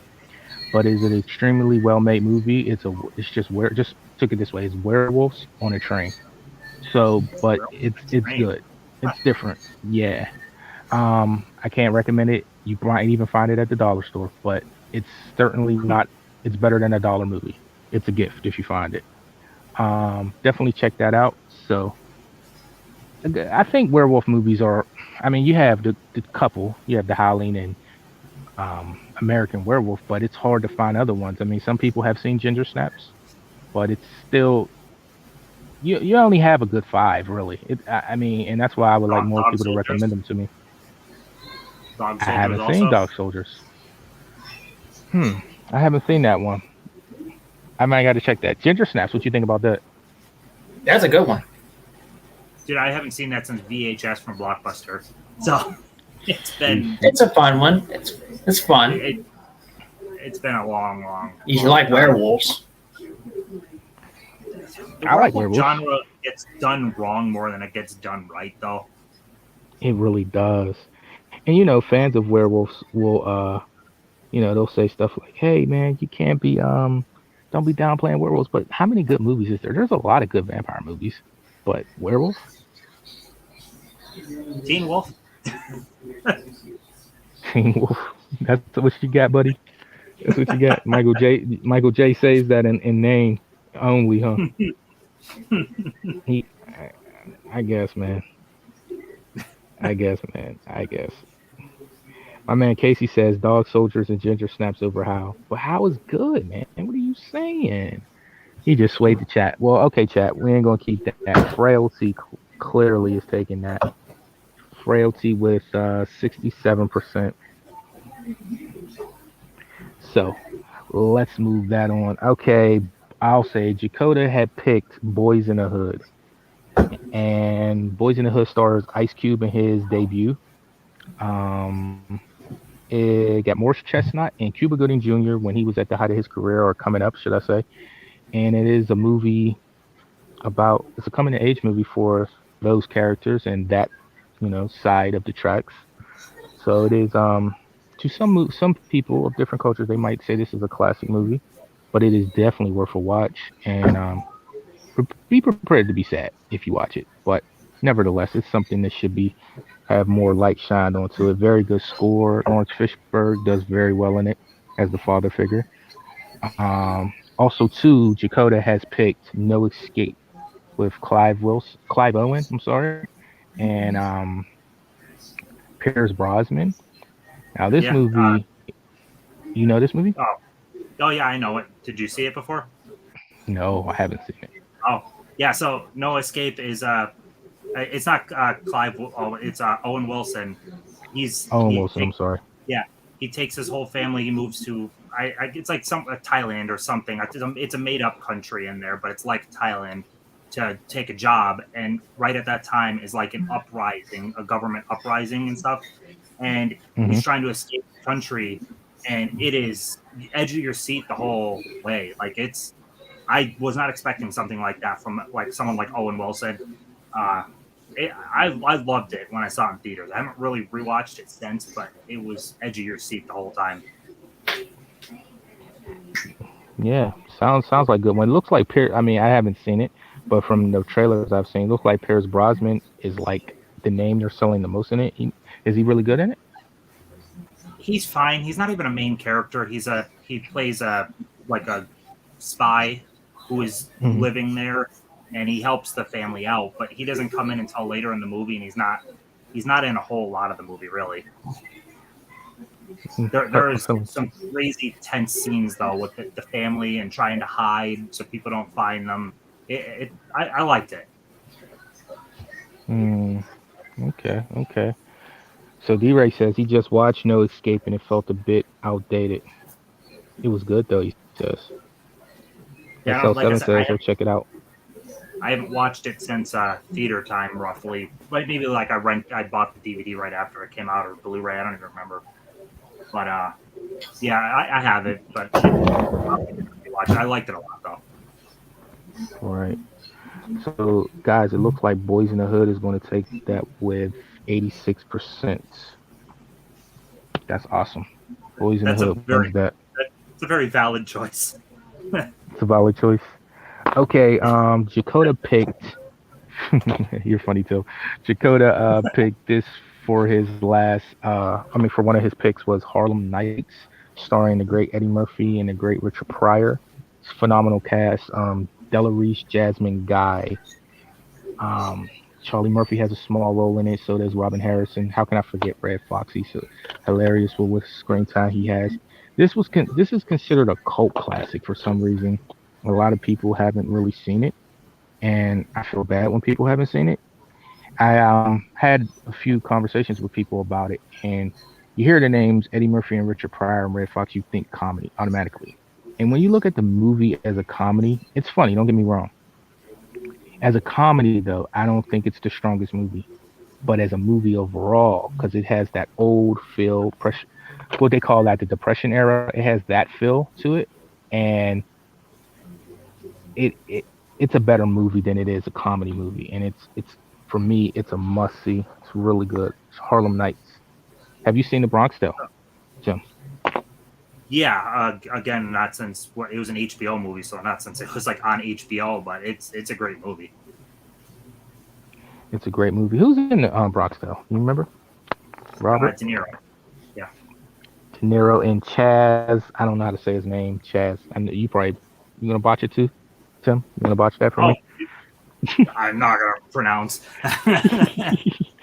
Yeah, but yeah, that's a that Bronx Tale. I hear a lot of good things about it. Sorry, guys, I've never seen the Bronx Tale, so you know, Yeah, you know, I took a lot of heat for I, saying the Irishman it was good, but I'm, you know, what do I but know? I never saw Harlem Nights. I actually picked up after Jagoda kept talking about it. I picked up the DVD. I definitely Uh get huh. around to it. Is it kind of what? Not that the movie would be like Life with uh, Eddie Murphy, but like, is it a kind of in tone where like Life can be funny, but it's also dealing with like serious It's a stuff too? gangster. It has comedy in it. Harlem Nights has comedy in it, but it also delves into the gangster, like the Al Capone type, type stuff like that. But Yeah, Sugar, which is Richard Pryor, he runs a nightclub, and the other gangsters want to take it over. But it's funny. I always compare Life to it. I think Life is the same thing. I think it's a strong movie, better movie than it is a comedy, because Martin and Eddie were at the prime of their careers at the time. So I yeah, expected the movie to be funnier, but I just think it's overall a good movie more than it is a funny movie, should I say, yeah. if that It's makes sense. not like it doesn't go for slapsticky comedy, and you really feel for the characters in Life. That's why, like, I, I don't Hmm. think it is a comedy, but I don't think about it in a comedy way. Yeah, and you know what? It might stand the test of time more just because of the direction they went with it. Okay, guys, you have spoken. Harlem Nights wins that 71%. That's awesome. I'm glad to see that. Jay Manley, what's up, buddy? He says the Great Red Fox. So, have you seen Big Trouble? You want to do that one? I mean, Big what is there Trouble to in Little really say? Chinatown? Yeah, what is there to really say I don't know. besides you get Kurt Russell, John Carpenter, one of the best John Carpenter scores that I still need to buy on vinyl. It is nothing like most John Carpenter. It's odd and quirky in a way that really none of his movies are. It is kind of like the redheaded stepchild, but people love it. And I mean, I get why. It's a fun movie. It's weird as hell though. Like Kurt It's hard to Russell's great. describe, huh? I mean, without you don't want to give anything away, Hmm. and it's nothing like most John Carpenter. I don't. That's the best way to describe it. I mean, you go in with no expectations on being like other John Carpenter movies. Yeah. Well, I think the next pick for me, Fallen, I think is a top five Denzel movie. I really do. Pretty good.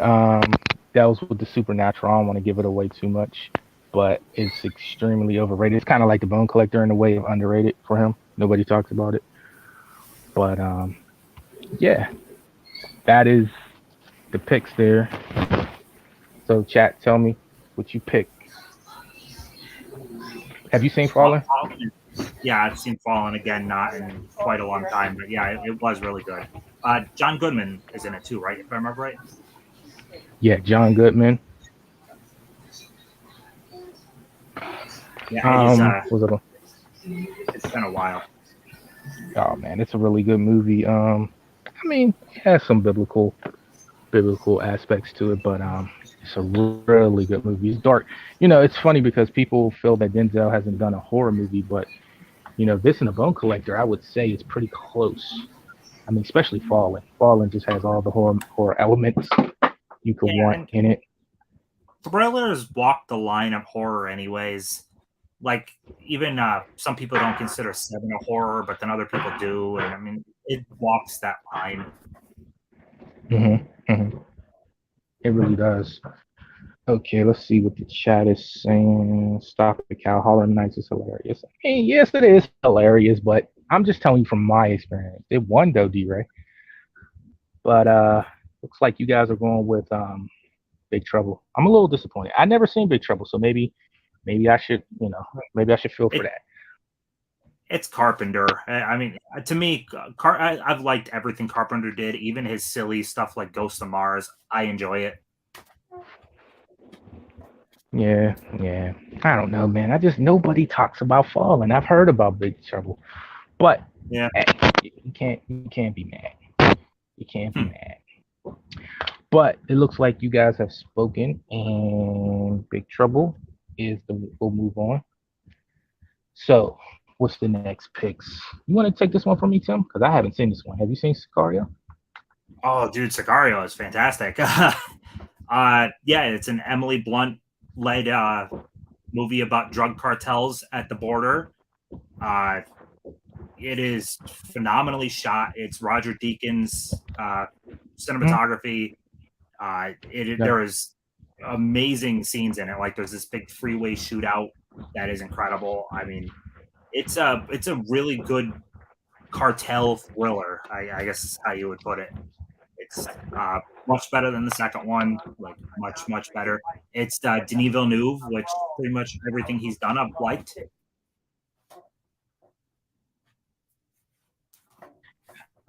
Okay. I got Forrest Gump. Looks like I don't know who hasn't seen Forrest Gump, to be honest with you, but it's there. Tom Hanks feels like the if you think about it, it feels like a biopic in a way.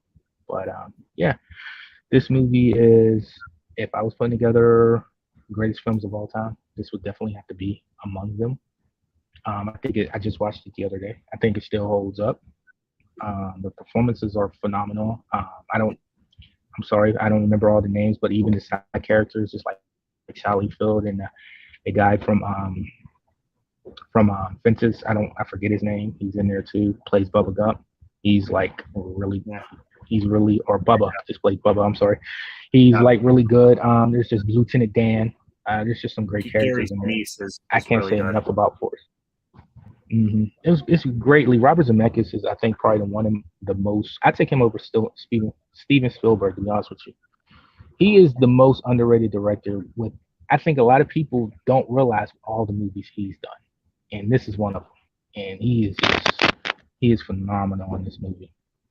Yeah, I just wish he didn't get so deep into the mocap animation for a large chunk of time. Oh, the thing about him is it seems like people were a little like he had a couple movies that weren't perceived that good, and it looks like he I don't know, how can I say? It just seems like he's taking a break. He might have been tired of the criticism because he was getting that M. Night Shyamalan kind of hate. You know how M. Night was feeling like people were down on him for a long time. Then he came out with a good movie with Split and everything, and so he was back. People were getting back on the train. It seems like Robert Zemeckis has hit that, and you know.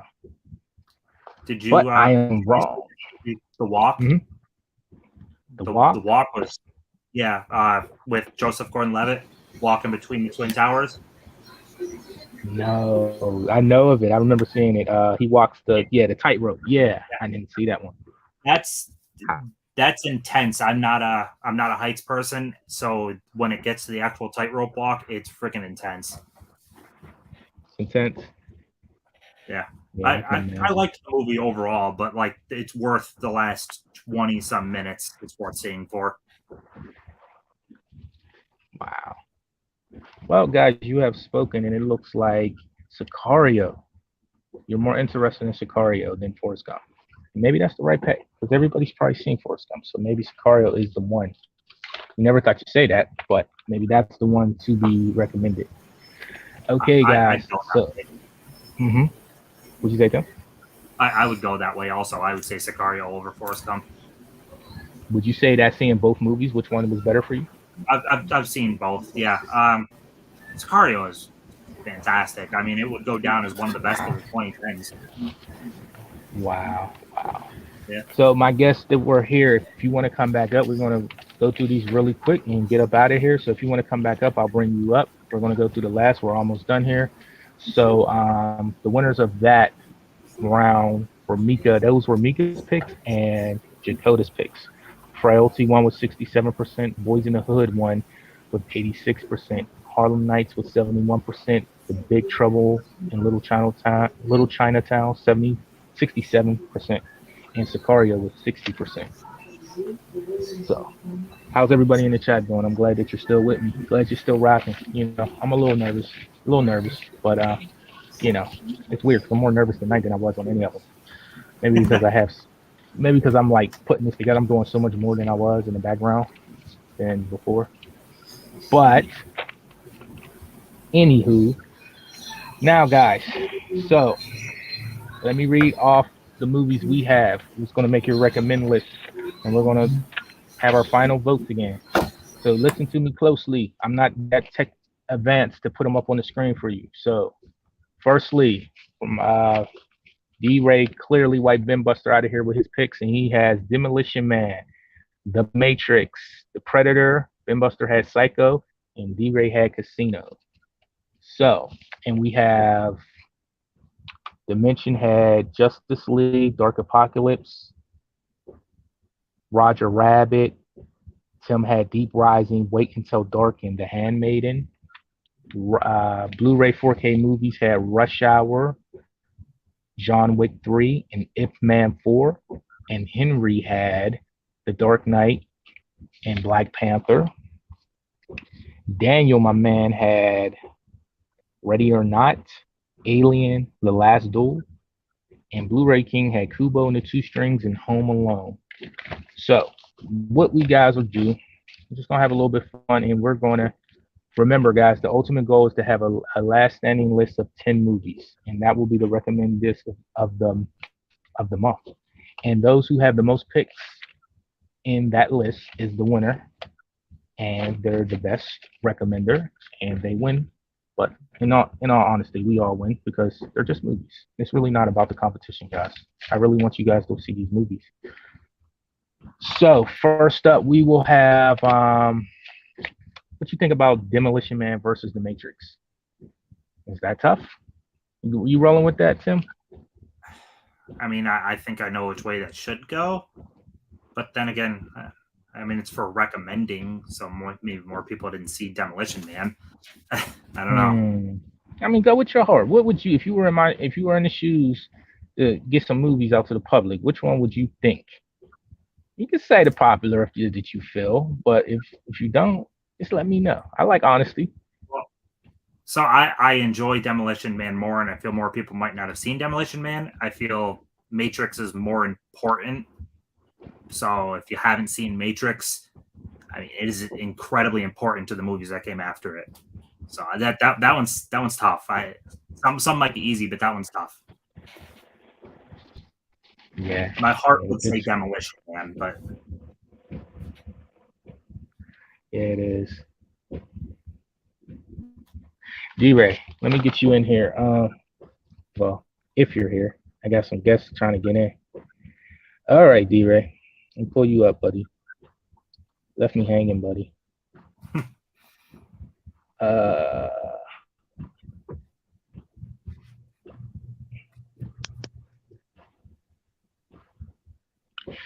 So, guys, sorry for the dry spots.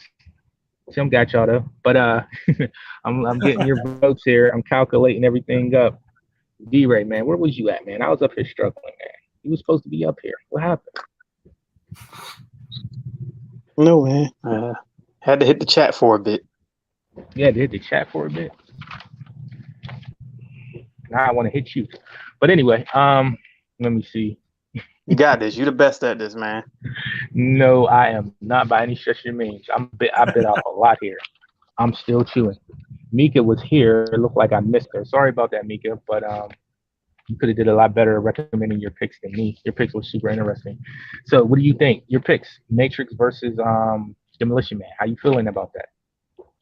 This is it. It's our last round. I'm in the same realm as Tim. You know, if I gotta recommend one, I would assume there's probably a lot of people that haven't seen Demolition Man as opposed to Matrix. So I think I would tell people to watch Demolition Man. Okay. Yeah. Can I give a hot take here? Can I give a hot take? Okay. I like Demolition Man better than Matrix. Period. I do. Maybe it's nostalgia. It was a big movie for me, man. Simon Phoenix is like the Joker. I don't know. He's causes anarchy. He's amazing, guys. He's amazing, guys. I have no counter argument to that. Yeah, because he's not I see exactly where you're coming from. Yeah. Hello, Mika. Oh, it's not making here. Okay. But yeah. What was I going to say? Hold on. So it looked like y'all guys are right. Demolition Man is going to take it with 56%. That's pretty.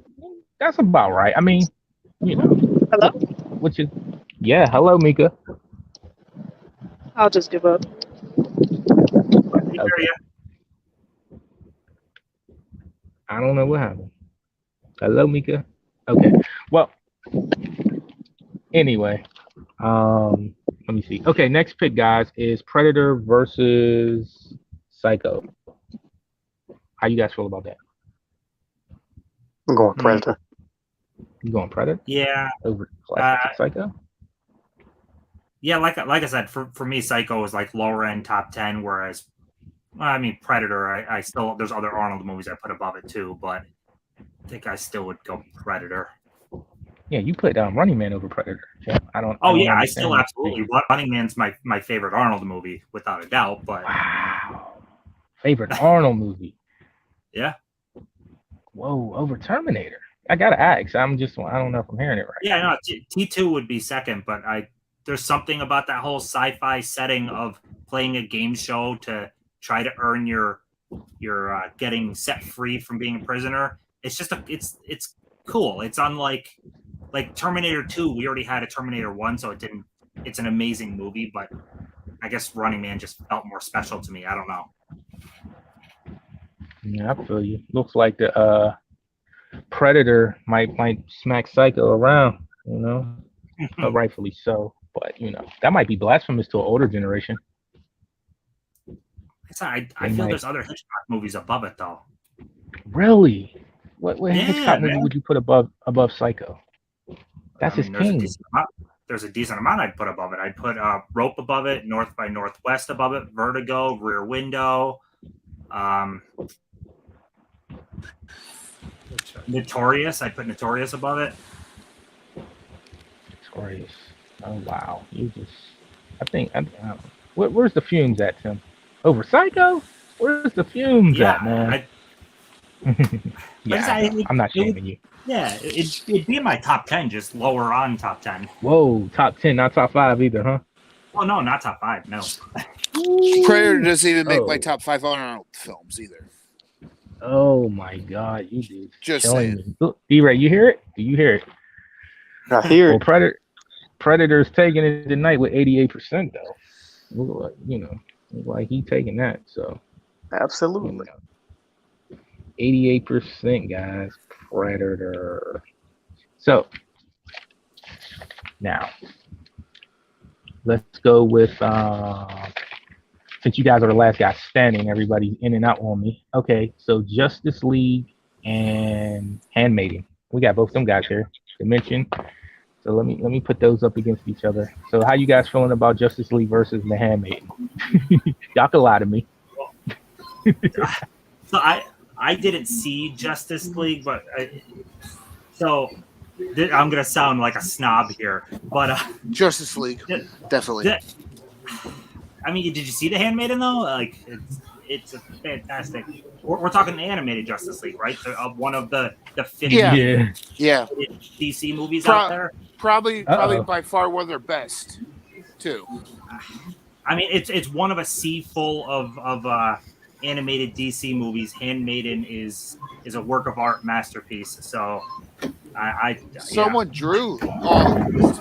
Hand work of art, handwritten work of art. The Justice League was actually drawn by hand too, so that's a work of art. Is it the Justice League with Constantine? Yes. I didn't like it. Y'all killing Ben. Y'all killing Ben. A lot of stuff think. was drawn by hand. The Smurfs is drawn by hand. I'm not gonna give it the edge over the Handmaiden just because it was drawn by hand. They said, "Where's the heat?" That was some heat right there, Tim. Come on, Tim, a little snarky with it. Look at him. All right, Ben. The Handmaiden is a phenomenal movie. It looks that way. And guys, I know you see the writing on the Apocalypse.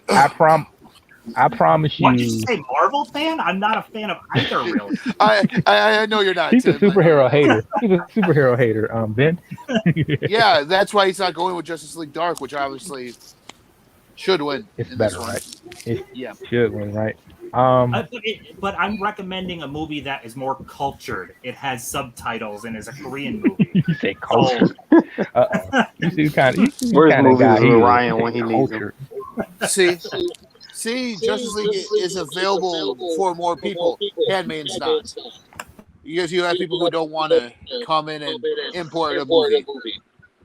You don't need to import it. It's been even available to watch digitally if you want. Well, the longer we let Ben talk, the more the people is not feeling it. I'm joking. Ben's the man. Ben is the man. Handmaiden takes it 70% to 30. You feel better, Tim? It's cultured. Tim might have been in a post about that. Like, yeah, what are you people thinking?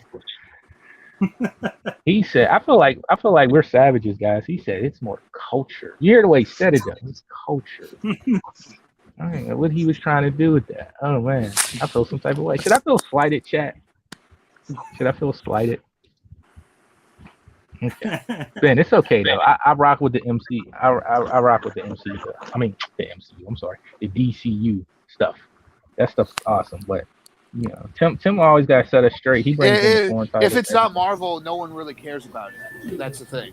If it's not Marvel, no one cares. Don't hurt my feelings, man. Don't hurt my feelings. Okay, so all right, we got Deep Rising versus Wait Until Dark. How you guys feel about that? I haven't seen either, and I'm interested in both. Chat, tell me what you think. Deep Rising or Wait Until Dark? What we doing, guys? What do you think, Tim? This is all you. God, I absolutely love both. But I think I would give the slight edge to Wait Until Dark, just because how different it is for Audrey Hepburn. Like I said, you have one of the best actors on the stage, and she has a completely different role than you've ever seen her do before. I think I would give the edge to that, but it hurts my feelings also because I do love this one. Yeah, that's how I felt about a couple of these. Y'all killed Batman. I felt 89. I felt some type of way. I feel like more people might have seen. Now, Deep Rising definitely is underseen, but I feel like even less people might have seen Wait Until Dark. You might be right on that. For sure. I think you took it. Well, it's then hot everyone right now. vote for Deep Rising. Vote Deep Rising then. Well, Ben got a bone to pick. Ben didn't like that culture stuff. He didn't like it.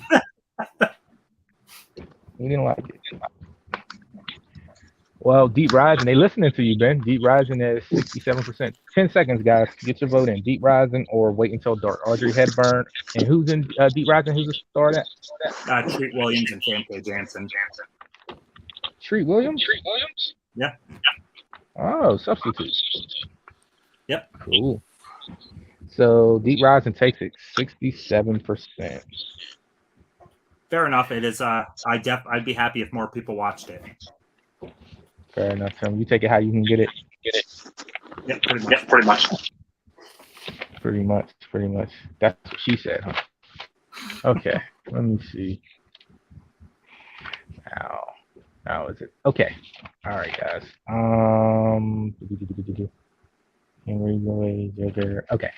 Okay, guys. So how y'all feel about Danny? If you're still around, you can come up. How you guys feel about Ready or Not versus Alien?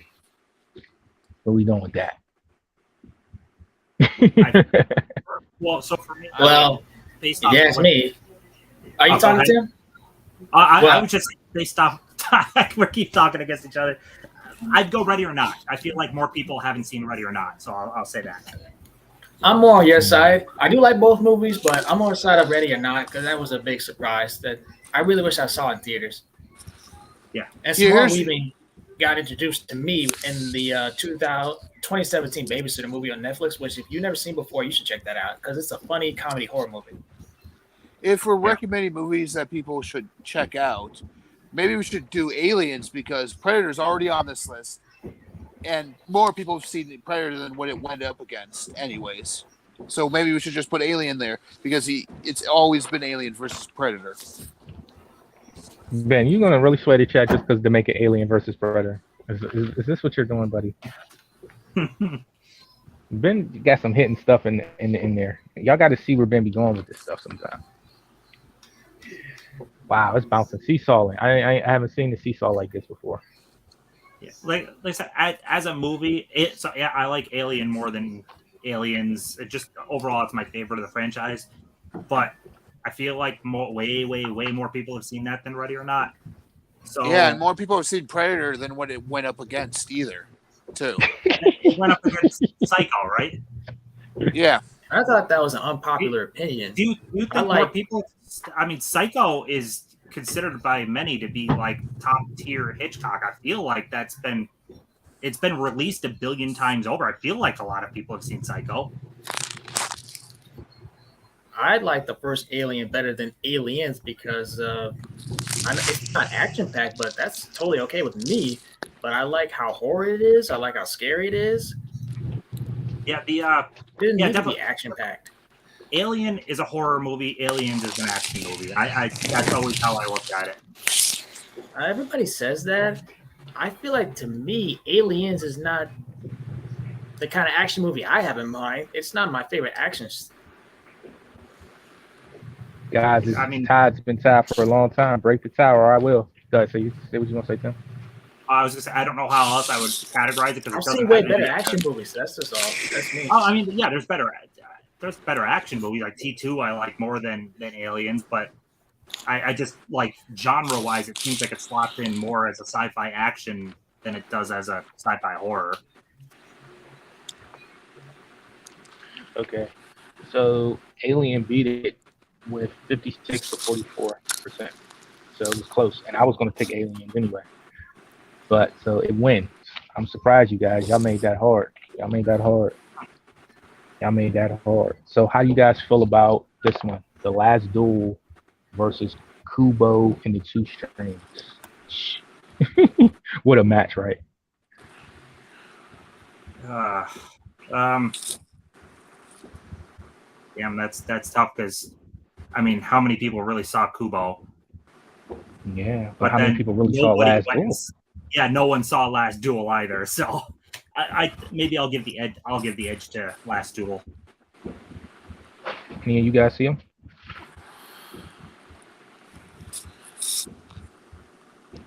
Any of you guys see these movies? No, I've seen Kubo. I've not seen Last Duel. You seen Kubo already? You must have just watched that. Yep. Did you like it? All right, guys. The story was a little. The story times I wasn't into, but I mean, I'm a fan of claymation movies, so. Yeah, that's a part of me is like Leica is they're one of the last people that are still doing claymation all the time. So like part of me wants to say recommend that because of that. But Last Duel, like nobody saw it, and I think it's one of the best movies of last year. So it's that's a tough one. Yeah, I'm curious to see what people pull. It looks like 100% Last Duel. I'll let it rock a little bit longer. Nobody voted for Kubo. Well, that makes me sad that I got no votes. Nah, no, there's a vote now. 17%, 83%. Come on, guys, we're almost there. Y'all gonna let it rock like that? I bought this, and I have an autographed like promotional like print. It's actually signed by Travis Knight, the director. Like I love Kubo. Cool. Do you really? Is it that good? Yeah, is it foreign? I love it. Or is it a foreign film? Foreign animation? No, it's not. It's not foreign. No. I don't know why I thought that. Yeah, I heard Coraline and Box Trolls and Paranorman. Oh, okay. Didn't it win some awards? Some Academy Awards too? I don't know. I feel like it might have been nominated for Best Animated, but I don't think it won it. I think it might have. I don't know. But guys, you for the Last Duel with 83%. I can't say I didn't see that coming. But Tim, somebody voted, so don't feel too bad. Somebody had you back on that. Listen, I thought they were both great, so yeah, they were. Okay, guys, almost there. We have. What do you guys think about Rush Hour versus the Black Panther? Try not to let superhero fatigue sway your opinions, guy. Which one do y'all recommend more? Rush Hour or Rush Black Hour. Panther? Rush Hour. Black Rush Hour. Panther, when I first saw it, I was underwhelmed with it. I didn't think it lived up to the hype. Man, Black what is Panther wrong was with so you? Black Panther was so important. So I mean, it's hard to. It is a very important movie, but Rush Hour is more fun. So Is it? Oh man. when it comes to fun, yeah, I like. But I could just sit down and chill and relax to Rush Hour easier than Black Panther, I guess. True. if we're I can hear recommending that. movies that we know that people haven't seen, I think we should go Rush Hour over Black Panther. More people have seen Black Panther than Rush Hour. I mean, I could go. I'd go with that. Black Panther made like $1 billion at the box office. Yeah, but you know what? Yeah. You'd be surprised. There are still people that haven't seen it. But I don't know what you guys are talking about. I mean, both films is cool, but I feel the opposite. I feel that way about Rush Hour. It took me a long time to get into Rush Hour. I remember Friday and Money Talks. I loved those. So when I watched Rush Hour, I was like, eh. Rush Hour 2 was the one for me. But I do agree. I like Rush Hour 2 the best. But I'm still trying to figure out Rush Hour 1. I see a recommendation for Midnight Special. Really enjoyed Midnight Special. Midnight Special. That's newer, isn't it? No, I'd say not by now. It's like 6-7 years old, something like that. Right. Okay, let's check the votes, guys. What are you doing? What are you guys doing? 14 people still rocking with us, so we'll say Rush Hour was 64%. Y'all didn't have to do that, but okay, it's up to y'all.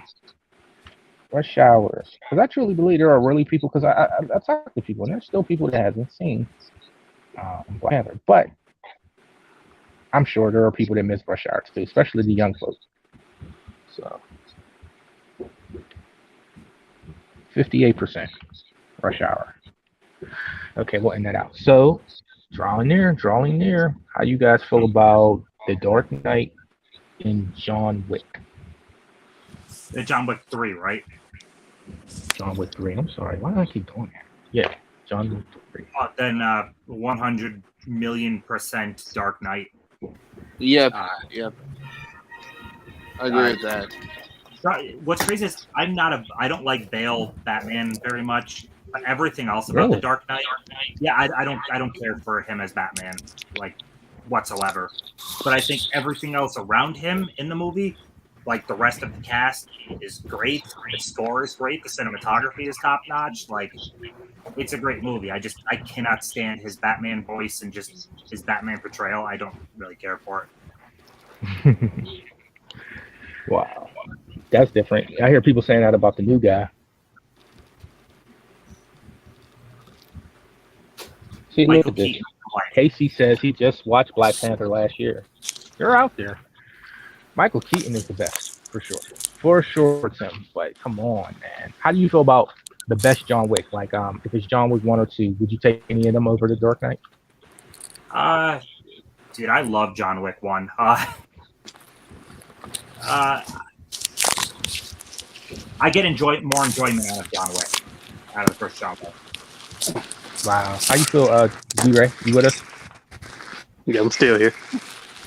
How you feel about that? Would you take John Wick 3 or Dark Knight?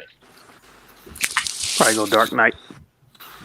Is there any John Wick movie that could rival Dark Knight?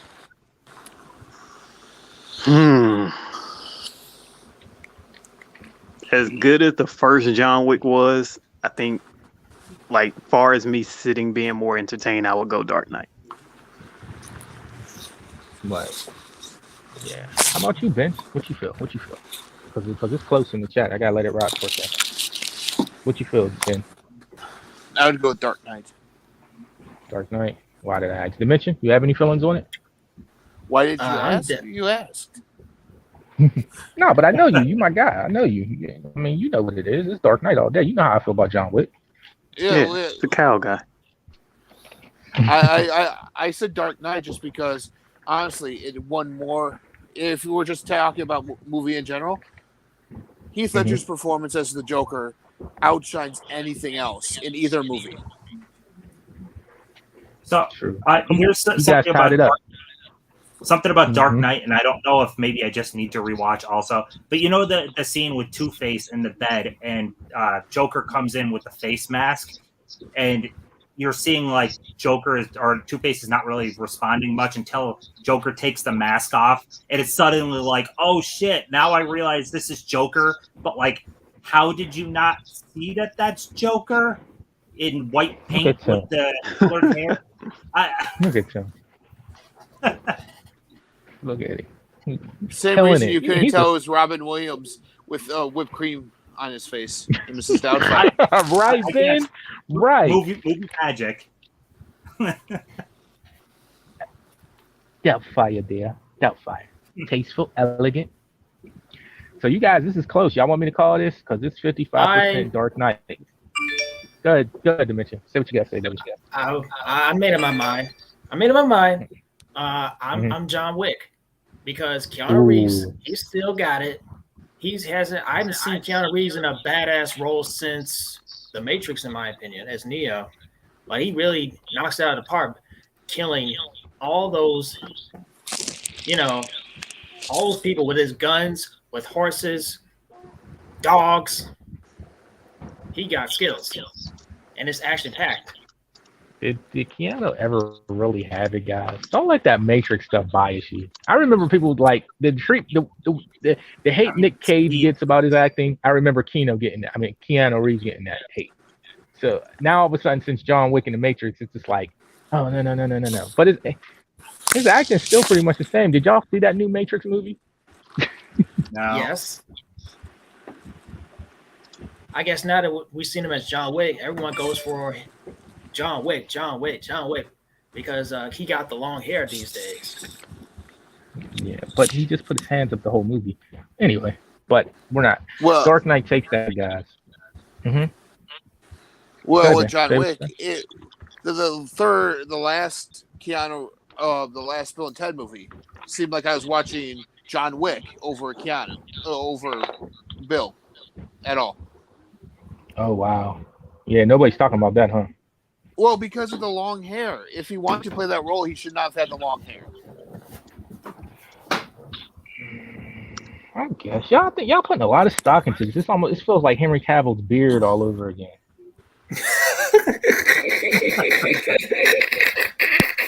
I don't know. Like people there's something about hair, Tim. Like these people, like they don't let it go.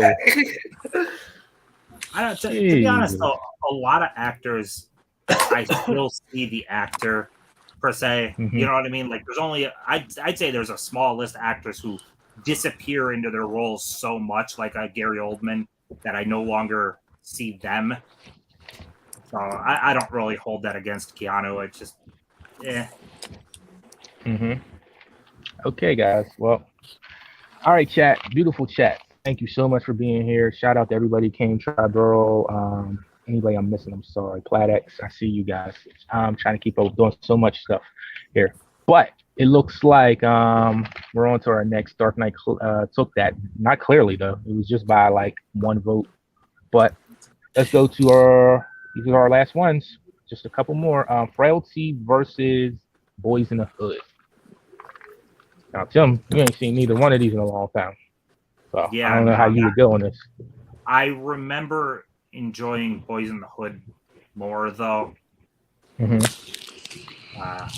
I'm gonna give the edge to Boys in the Hood. You hanging out with the Boys in the Hood, Tim? Okay, that's cool. What about you, D-Ray? You pull your pants up, buddy. Tell us what you got. What you reckon? What was the two? It was Boys in the Hood versus Frailty. What was the two again? Boys in the Hood versus Frailty. Boys in the Hood. Boys in the Hood. Have you seen Frailty? I've seen it once. You've seen it once? Okay. So it's Bill Paxton's in that, right? Yep. Okay. Cool. Any of you two seen it? Oh, Frailty? No. Boys in the Hood? I have not. Yes. How about you? Yeah. Okay. How you feel about it? Don't be PC. How you feel about it? Not for you? What? Oh, me? Yeah. Yes, No, Benjamin. You. no. You went. I said I enjoyed Boys in the Hood. I've seen it, and then you went on to Dimension to ask him. I wasn't sure who that was. I Too. thought you was going to delve. I thought you was going to elaborate, Ben. You know, just like you did with the Ten Commandments. You went into the whole. We don't get this and that. I thought you was going to give me some more. But okay, Dimension. How you feel about Boys in the Hood? Oh, I've never seen Boys in the Hood. I only remember clips of it because of Ice Cube was in it. You said it with such disdain, D-Ray. I don't remember that. It did though. He made me feel like, oh wow, oh man, damn. Okay, well, the chat looks like they remember Boys in the Hood. And it's going to take that 75% Boys in the Hood to 25% if you do the math. Okay, guys. So you know what's next, don't you, D-Ray? You know what's next. You was in the chat acting all crazy about this movie. What is it, D-Ray? What is it? Sicario? Nope.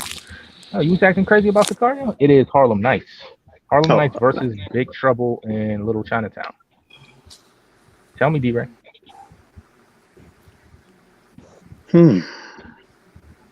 That's a tough one.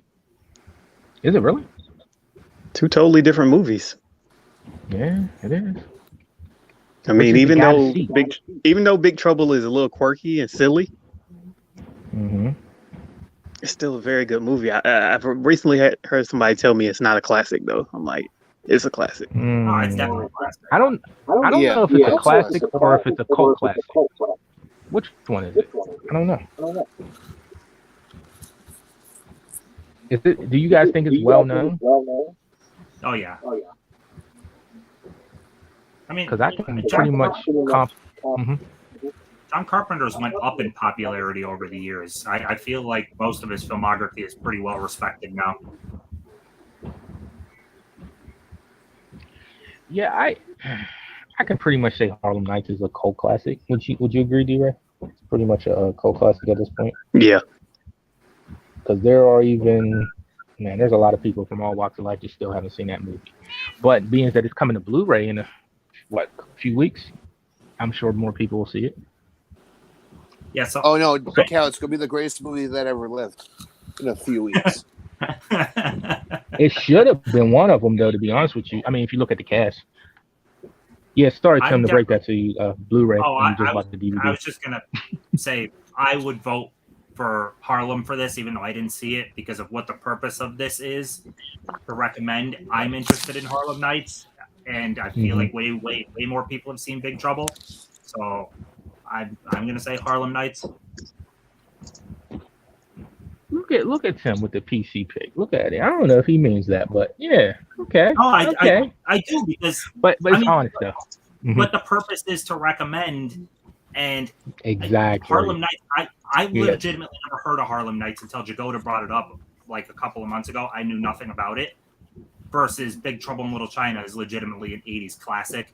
So I feel like Harlem Nights would be more deserving of being on a recommended list. Well, I'll tell you guys this: Harlem Nights started out strong, then it fell. In this, as far as this voting goes, 75% Big Trouble.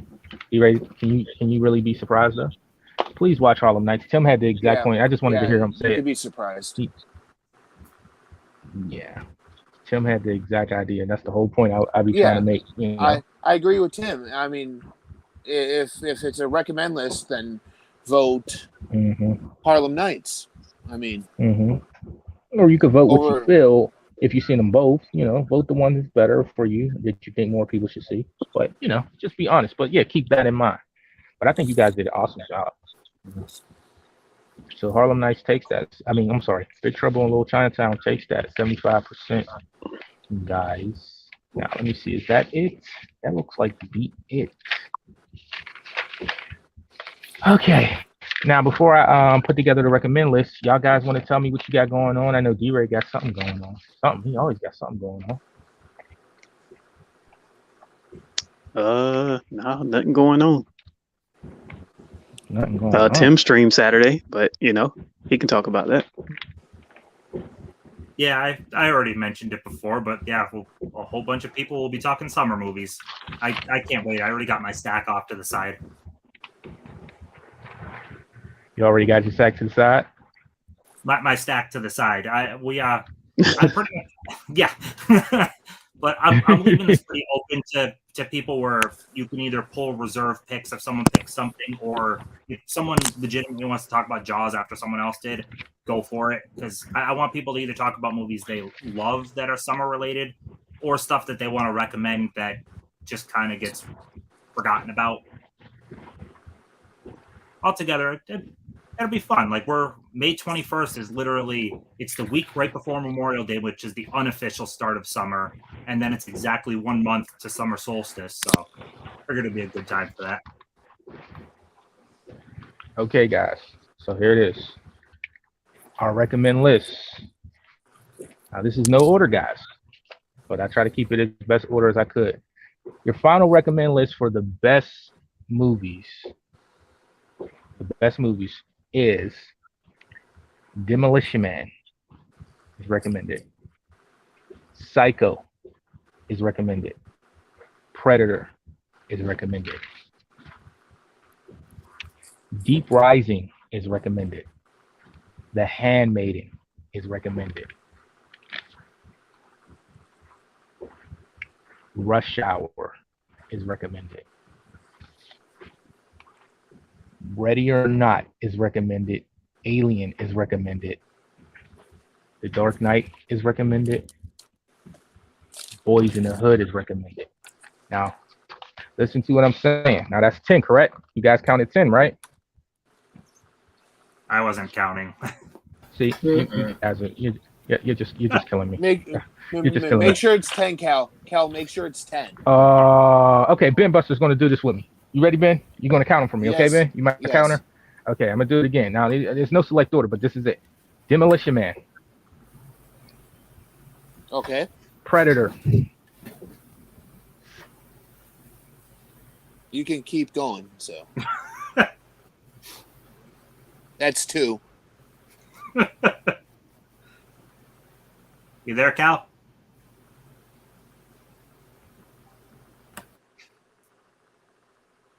Did we lose Cal here? Jeez Louise.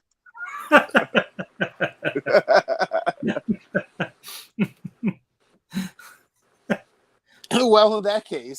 He's going to come back. Y'all couldn't hear me? I was saying a lot. Well, in that case, what I have coming up is tomorrow. Wednesday. I have a review on a movie that I'm kind of shocked didn't make this list, because if I had seen it before this list, I would probably put it on here as one of my picks. It's the movie Royalist starring Billy Cudrup and Anton Yelkin. I'm doing a review on that on Wednesday on my channel, so check that out. Yeah, I'm looking forward to checking it out. Honestly, it's a recommended movie that I believe a lot of people should check out. Oh. Yeah, and of course tomorrow's Blues Day, so should be fun time going out, picking up the new titles. What's out tomorrow? I actually forgot to check. We got Hell or High Water, Steelbook. Oh, the Steelbook. Yeah, You've got I have that coming. Craft. All right. You've got Beverly Hills Cop 2. Ooh, shit, that's tomorrow. Escape from New York. Okay. And there's quite a few Blu-rays coming too. I have Hell or High Water coming, and I know Liberty Valance is out tomorrow, the 4K from Paramount Presents. So I have that coming. So anyway, did anybody hear what I said? No. Or did I cut out? You cut out. We were at 2, Cal. Okay. We were at 2. Wow. I was still going. One more time, guys. I need that out, guys. All this. Okay, buddy. All this for me to do this on this. Okay. Recommended 1. You ready, Ben? Count for me. Yeah. Demolition Man. 1. Predator. 2. Psycho. 3. Deep Rising. 4. The Handmaiden. 5. Dark Knight. 6, Rush Hour. 7, Aliens. 8, Last Duel. 9, Boys in the Hood. 10. Now, I know what you're thinking. More one than that. But these are the honorable mentions. Your honorable mentions is Casino. And these is based off of what percentages they won by. So it's Casino, Roger Rabbit,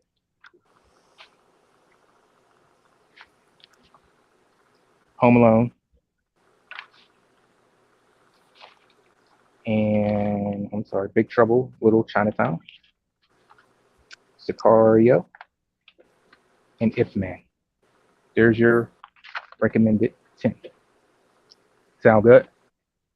Sounds great. You got that, guys? Yeah. I got a question though, Question. Go ahead. because you had plenty of questions for us on how we felt about titles. How did you feel about the Terminator and Superman not making it in here? Why you gotta bring up old shit? Yeah, I was real disappointed. Somebody had to step down, so Terminator got eliminated that way. I think it would have been here though, had it not went out that way. And No, as far no, as probably Man of wouldn't have. Steel, nah, they're not going to do Terminator like that. I met 3 people this year that hasn't seen that. 2 of them were in here tonight.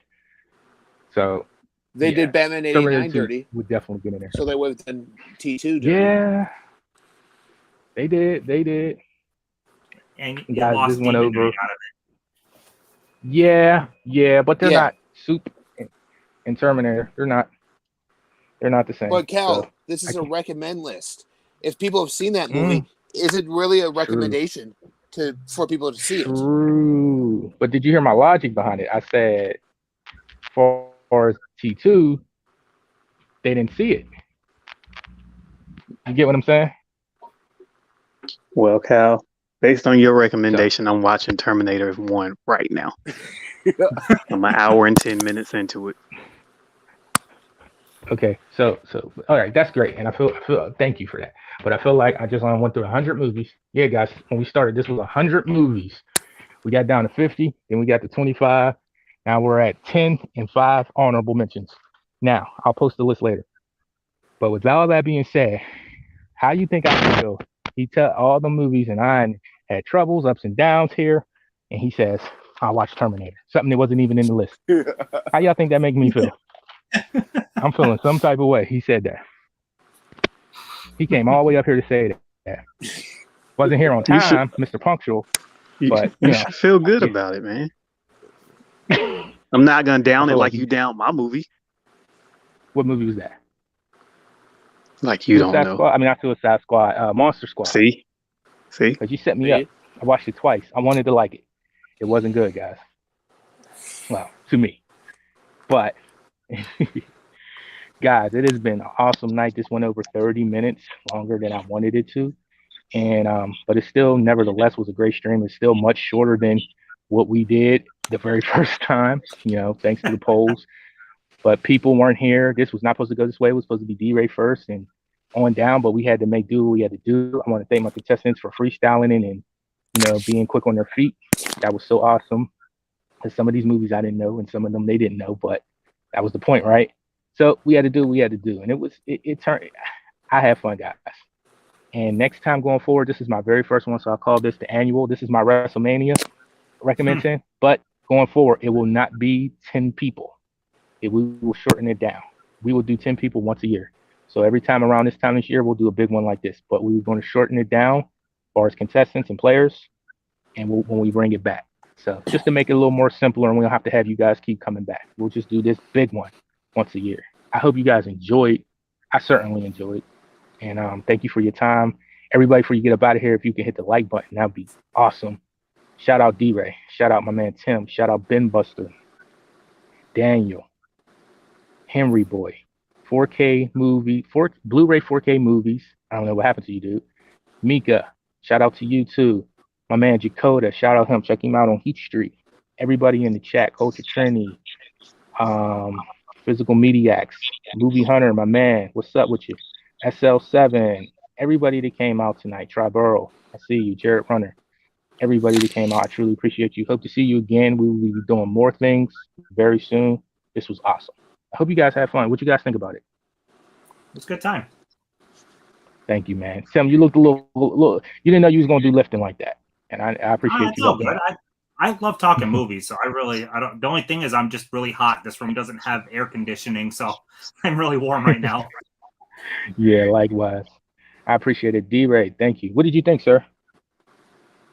Turned out pretty good. I mean, you noticed the flaws, what you needed to fix, Yeah. and you tried your hardest to fix that with making it move a Yeah. little faster. And you've noticed that, okay, you can't do 10 all the time, 10 people. Mhm. It makes it rather long. So, it was a very good first outing. You come back stronger on the next one. Appreciate that. What you feel, Ben Buster? How you feel about it? D-Ray said exactly what I was going to say. Cool. I thought Ben Buster was gonna sit here and try to talk to me like he was my pops or something. But thank you. Well, Cal, you could have done this a little bit. No, I'm not going to go that route. I'm not under your roof anymore. Do you understand, pops? Anyway. You know the deal. You know the drill. Like, subscribe, all that good stuff. We'll see you. Please visit everybody that was up here. These great people that took their time out to come up here. We'll see you on the next one. Promise you great things. And stay in touch. Stay tuned, and we'll catch you later. Recommend 10, baby.